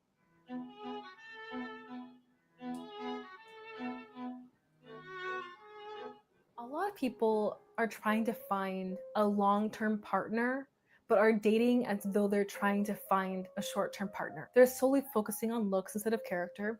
They focus more on if the person of interest likes them instead of asking themselves if they like the person. They're not expressing their desire or their expectations for commitment. They're jumping into bed immediately. They stop dating or considering other people as soon as they find someone they like. They're jumping into a relationship quickly instead of taking it slow, meticulously discerning. Okay, she definitely has a point there. And because typically what smart woman would do is they would fuck up and date down, or excuse me, fuck up and marry down. Meaning that if a woman is a 7, she fucks 9s, but she marries 5s. That's what smart women do. Not so smart women, they try to marry the 9s. And they try, and they try, and they try. They can't get no satisfaction. But they try, and they try, and they try. Oh, they try. That's their life.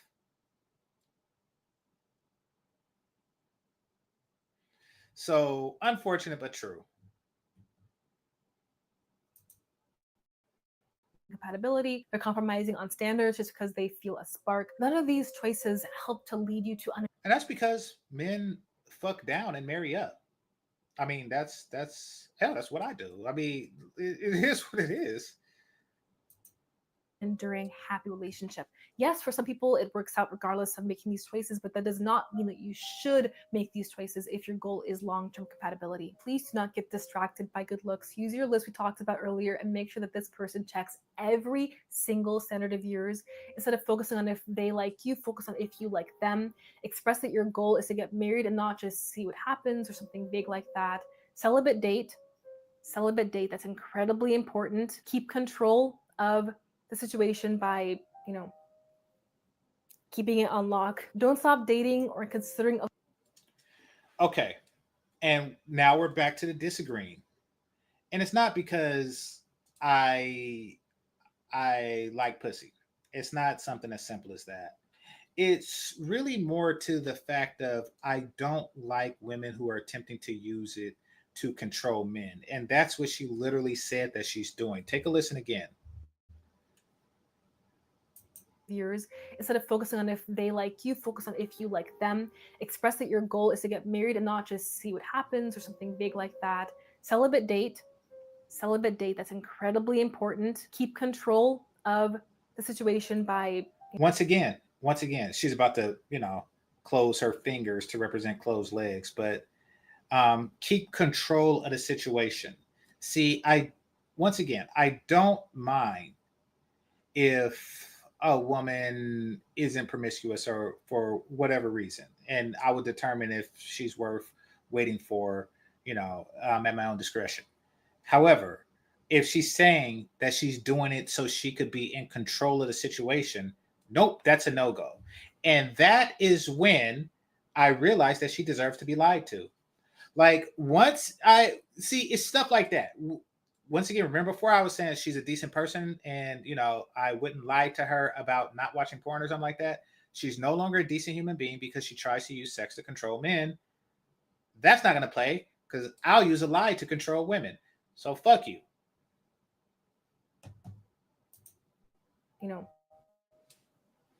Keeping it on lock. Don't stop dating or considering other people just because you like someone. In my opinion, you should wait at least 2 months or even 3 months before you start to exclusively date someone. Some women could perhaps even date multiple suitors at the same time and only stop dating when she receives a proposal, although that kind of approach is uncommon and could make you feel uncomfortable, and I understand that, but that is also an option. My point is that that kind of eclectic approach to dating is not disrespectful to anyone you're talking to. This is normal. It's actually a bit of a red flag for someone to barely know you and expect you to only talk to them, in my opinion. If you think it's... Somebody said trying to control a person is a cutoff point. For me, I wouldn't entertain a person like that. Yeah, I would. And yes, after 2 months, I would definitely fuck her until I get tired of fucking her. Yep. And I wouldn't listen. I mean, that's the game. You fight fire with fire. I mean, if you want to play games of control or manipulation, I'll play with you if I feel that the prize is worthy. You started that game. I didn't. I don't start games like that. It's not okay to date around while celibate, especially, then you may have an issue with becoming attached to people too quickly. The gist of this point is don't use short-term strategies and then expect long-term results.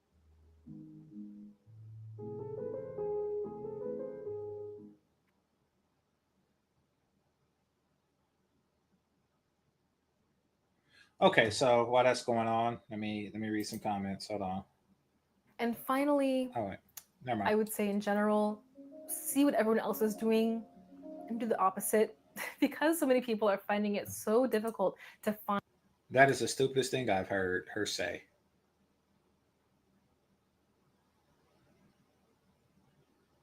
I mean, by that logic, I should be able to walk up to a woman and say, you want to do the opposite of what other women are doing? So all these other women who are not sucking my dick, you need to do the opposite of that.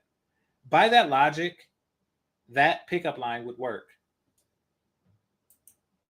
Find a genuine connection these days. It could be wise to see what everyone else is doing and then do the opposite. So for instance, keep it on lock until you get a ring. See connections in real life instead of on dating apps. Okay, so by that logic, I should be able to go to the next woman and say, yes, I'm seeing this girl and she's keeping it on lock until she gets a ring. So what I need you to do is the opposite. That is ludicrous. That's ludicrous. Apps only. Reject instant gratification. Don't rush into even emotional intimacy. Take it very slow and be very cautious. Protect your womb. Embrace femininity if you're a woman and masculinity if you're a man, instead of having a more gender neutral approach to dating. Respect what is reasonably attractive to the opposite sex. Work on your health and fitness consistently and dress to impress daily, and value substance over appearance. And now, finally, let's try to answer the question: Are all single women single by choice? To me, saying that all single women are single by choice and that they can literally find any dude to couple up with is kind of like saying that hungry people are hungry by choice. They can go out, eat some dirt, eat some trash. Oh my gosh, she's from Mississippi. Oh my gosh, she's from Mississippi.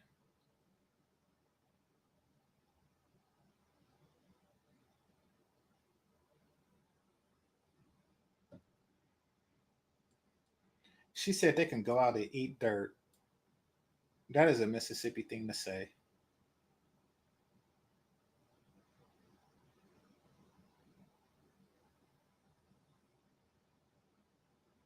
But yes, if you live in Mississippi and you're hungry and there's dirt everywhere, I think Mississippi has like edible dirt because they're nasty people. But the fact that she's yes, if you live in Mississippi and you're walking on food, literally, then you're hungry by choice. That's a very true thing. Like most Americans who are hungry means that they're not willing to eat the food that's available to them. Sipping on some dessert. How to eat dirt. Eat some bugs. All that's holding them back is their idea of what food is. Granted, that's not a perfect metaphor, but my point is that it's ridiculous and myopic to say that women are single by choice as a means of invalidating women's standards. Those same men would blame the woman for inevitably breaking up with some subpar men that she settled for, becoming a single mom because she picked him and she should have been more. No, sweetie.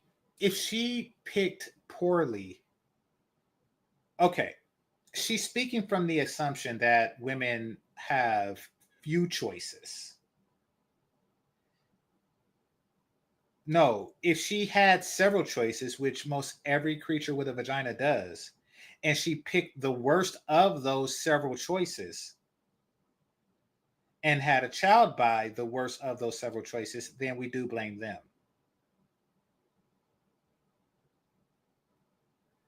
But no, it's not that. It's like, oh, we hold her for making the wrong choice. Well, it's like, well, yeah, if the right choice is available, like if you have a plate of dirt and you have a plate of shrimps and you eat the dirt, I'm going to hold that. I'm going to hold you to that.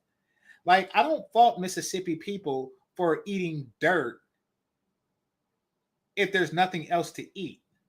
But I got a feeling that there's food in Mississippi and they still eat dirt. So that's what makes them nasty people.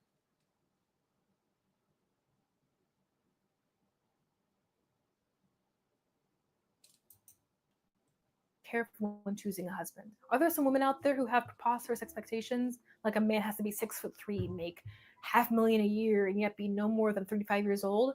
Yeah, I used to watch Mr. Kevin Samuels, may God rest his soul, and I bore witness to the kind of absolutely puzzling standards that some women on his show held to. But is the average girl really vying for that kind of man? I honestly don't think so. In fact, you could argue that many. Okay, she's not in touch with society. To think that average women in the black community are not expecting exceptional men is retarded. And there's no better word to describe that.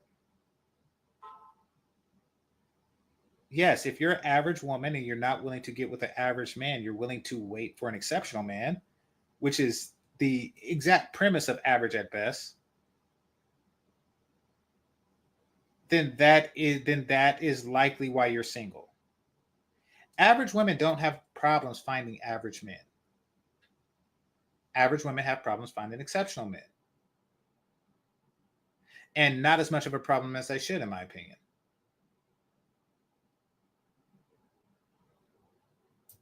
Many women have too low standards because so many women are insecure and don't have the inflated. Okay, where are the women with low standards at? Is Kelly Stamps one of them?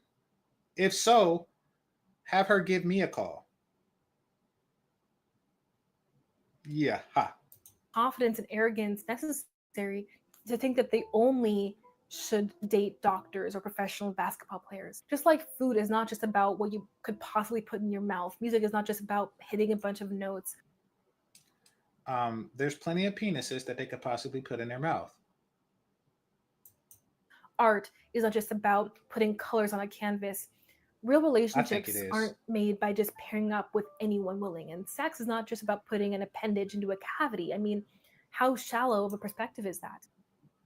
That's a very, very, very accurate perspective, actually.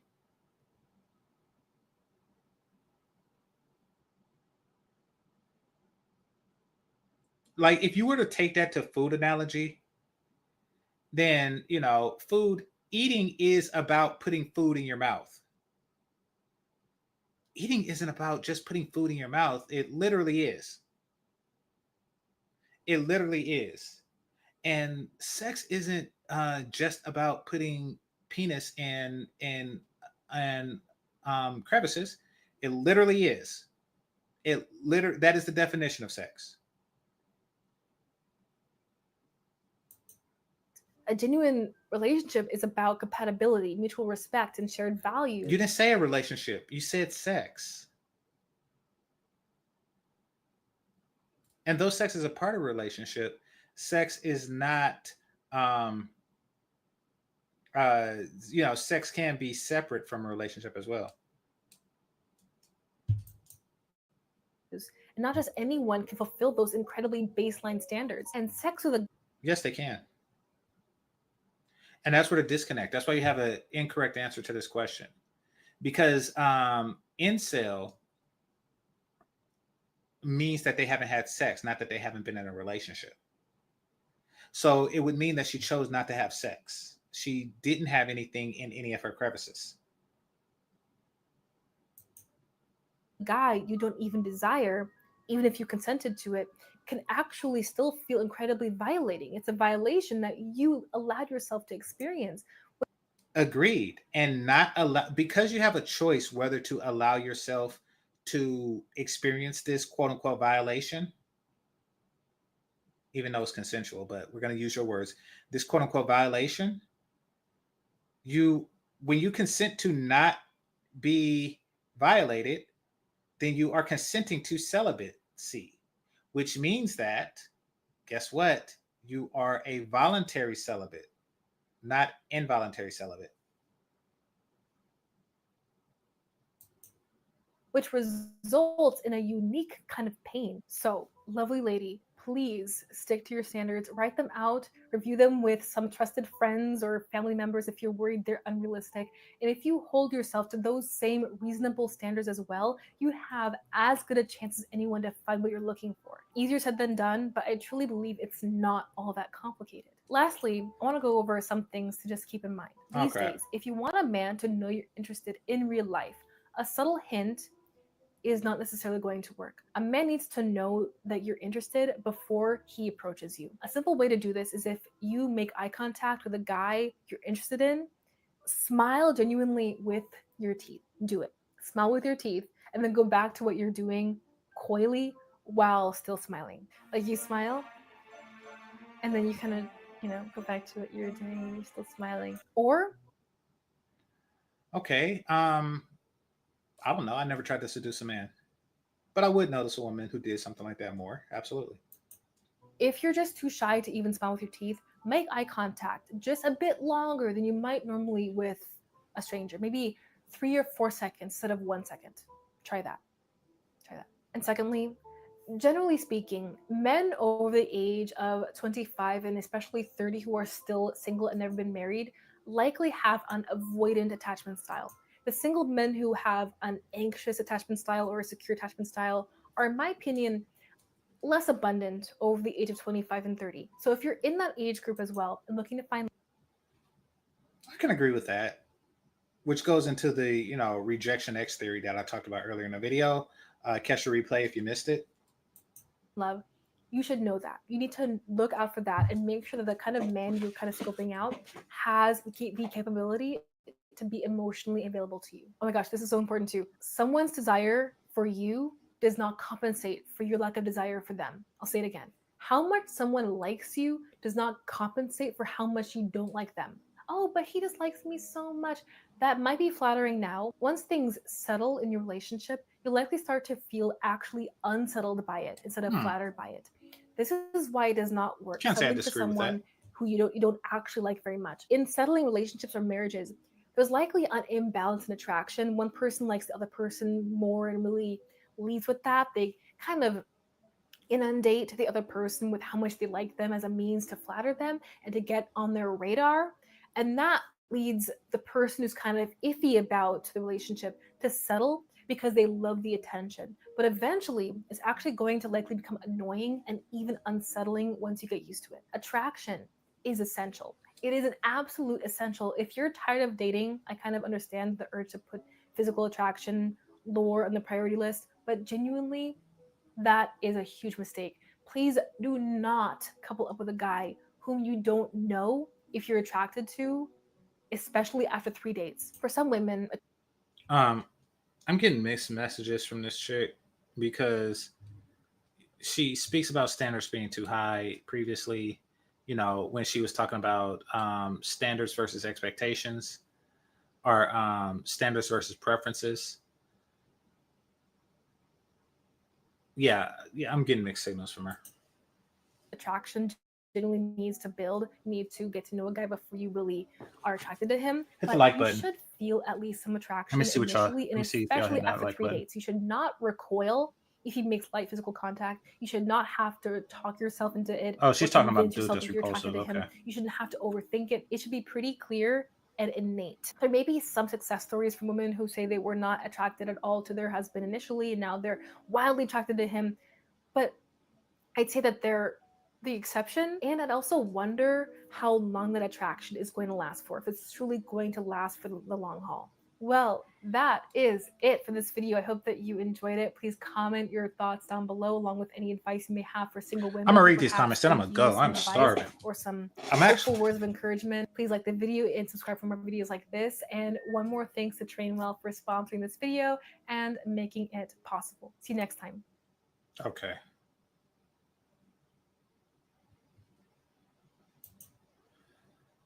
All right, let me go to the comment section. Somebody said they put a comment there. I'm curious.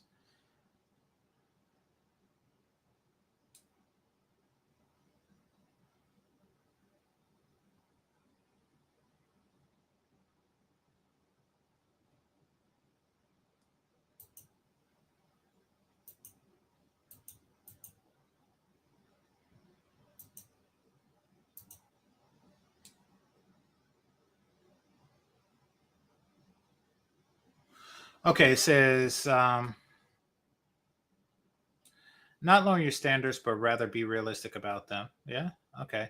I'm 35 and I'm single, but clearly don't want to be. However, I would rather be alone than end up in another failed relationship due to having unmatching values and morals. I couldn't care less about how tall a man is. I just want someone who feels the same about things that are important to me, especially since becoming a Christian, that's a deal breaker. Okay.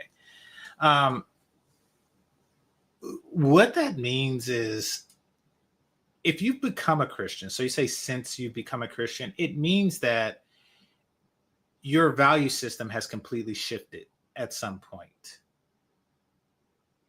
So that you have to take that into account. I mean, like if you shift careers, let's just say you start off as a doctor and then you become a lawyer. Now, you spent so many years as a doctor that you have less experience as a lawyer. So you're entering a new field. Is you're starting at the bottom. You're starting at the bottom of the Christianity dating market, is what I'm getting at with that person. As much as I appreciate the message, I also want to take time to appreciate your hair. You look so beautiful. That's weird. Okay. This is the most accurate and clear video I've seen addressing today's dating scene. Immediately subscribed. Okay. I mean, it's better her than the sprinkle woman. You know, some things she's hit or miss with me. Your points about mutual accountability and being realistic in expectations is exactly why I subscribe to your channel. Yes, okay. Let's see. As a guy, we can learn from this too. It is sad that both sides fall under each other and just communicate. Okay. Tell me what happened the last time you tried to communicate with a woman. As a Protestant, I'm not going to read that one. Great breakdown. All right, where's Leo's?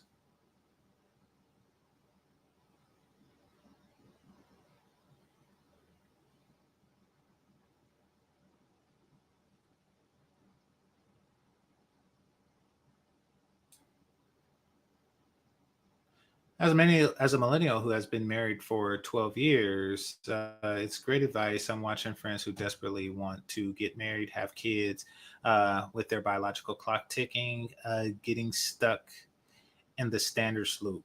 So why do you care? That's on them. It really is. And the reason is, okay,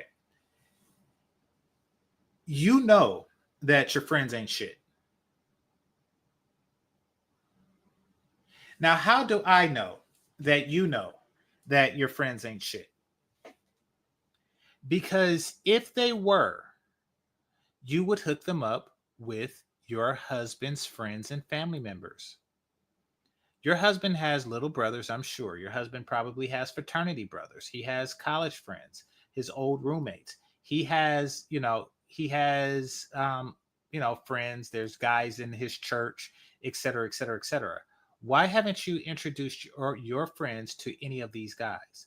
The reason being is because you know that your friends ain't shit. You know that. And you don't want that to affect the relationship that you have with your husband. Like, why did you introduce this girl to my brother knowing that she ain't shit?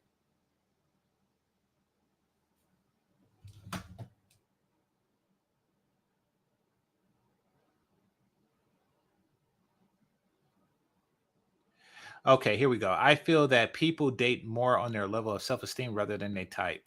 That's if they're dating at all. Okay. That's retarded. For some, if it's not their type, um, they're not dating anyone. Now, that part is true. I mean, your self-esteem should match the esteem that others bestow upon you. If not, you are living in delusion. Jasmine, I love your content. Thank you for being so wise and making your voice known. So happy you're back. Blah, blah, blah. Let's see.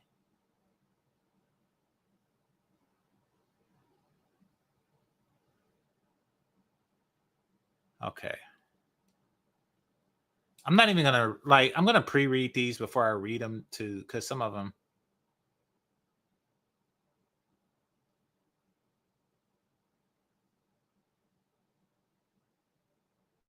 Okay, let me just look for lions.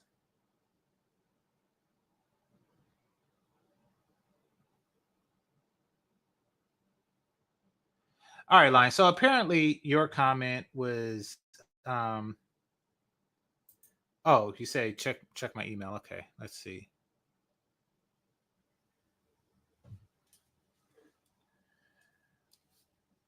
Okay, I was about to say that your comment was buried under a bunch of other comments, but I'm gonna check my email.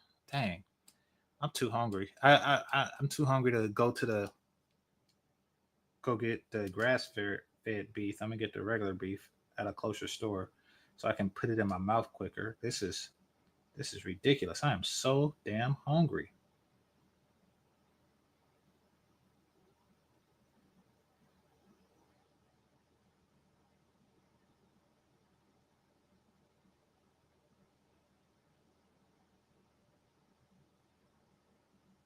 Hold on. Wait a minute. How come this live isn't showing up in my thing?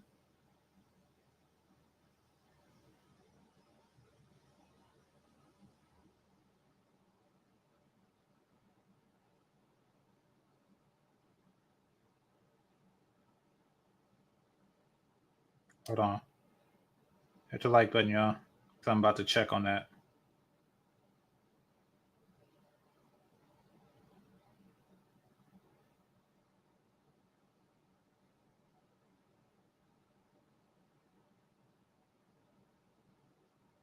All right, here we go.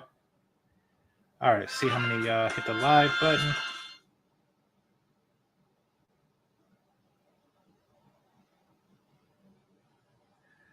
All right, hit the like button. All right, it's good, but let me get 6 more. Let me get 6 more. All right. That being said, let me just look at what kind of channel she has, because y'all were saying some stuff. Y'all were saying some stuff, so.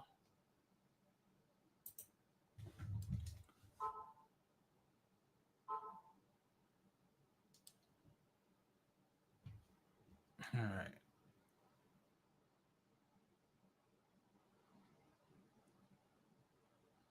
Look at her videos. Oh, she put hashtag energy, softness. Okay.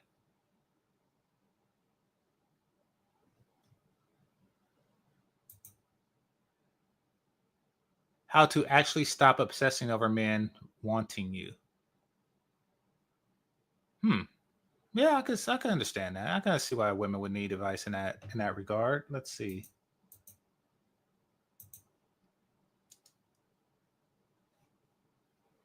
Hit this button here. All right.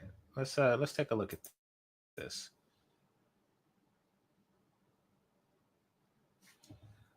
The ultimate guide to okay. All right, feminine hygiene. All right.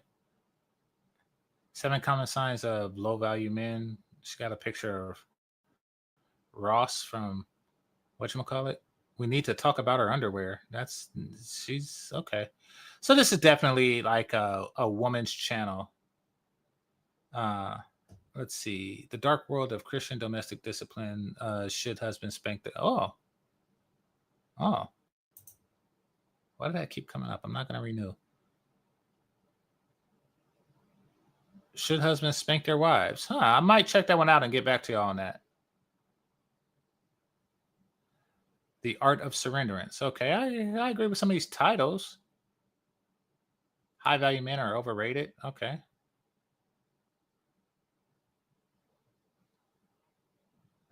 Okay, so yeah, it looks like her husband is like white or mixed or something. Just looking from her child, which I don't see a problem with. But it don't look like she's swirling.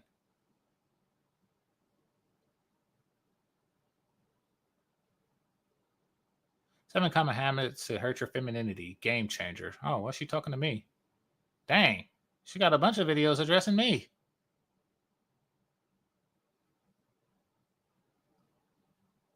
All right. Yeah, so a lot of these are messages to women. Okay.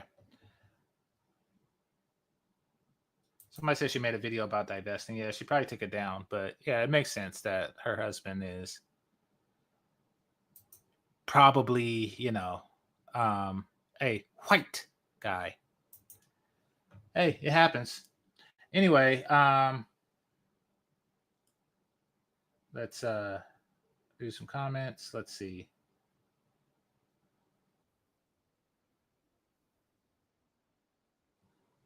Somebody said, I agree with her. Grab a hot pocket and keep going.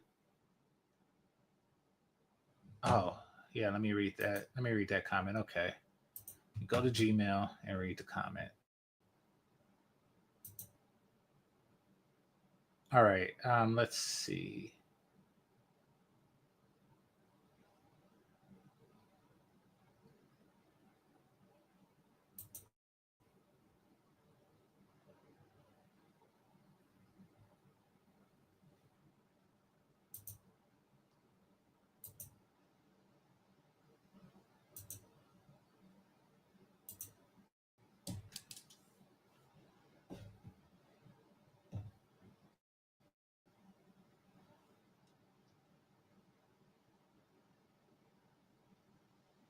She married to a white guy already. Okay. Like I say, I'm not really tripping on that. Oh, Lion sent the 5. Okay, appreciate you. Sent the cash app. Appreciate you. Let's see. Lion, I got your cash app, but I didn't get your I don't have a link.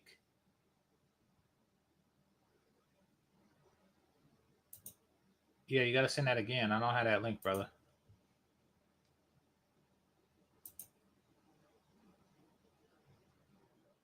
The reason that she's doing a nice girl act is because she's trying to get a brat. Apparently, she already has one.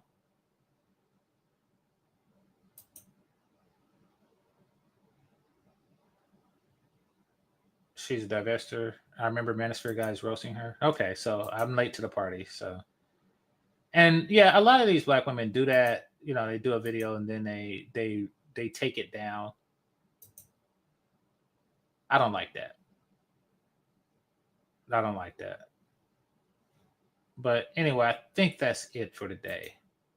So I want to thank the Cash App Super Chats, managers and moderators, those who are listening silently, and those participating in the chat. If you're new here, hit the subscribe button and the like button. And everybody else, make sure to hit that like button. This is GameChanger00100. I am going live tomorrow. Stay tuned for that. Game over. Peace. Wait, he said, I swear I sent it 10 minutes ago. Nah. Knox. Oh, didn't get it. GameChanger00100 at Gmail. Game over. Peace.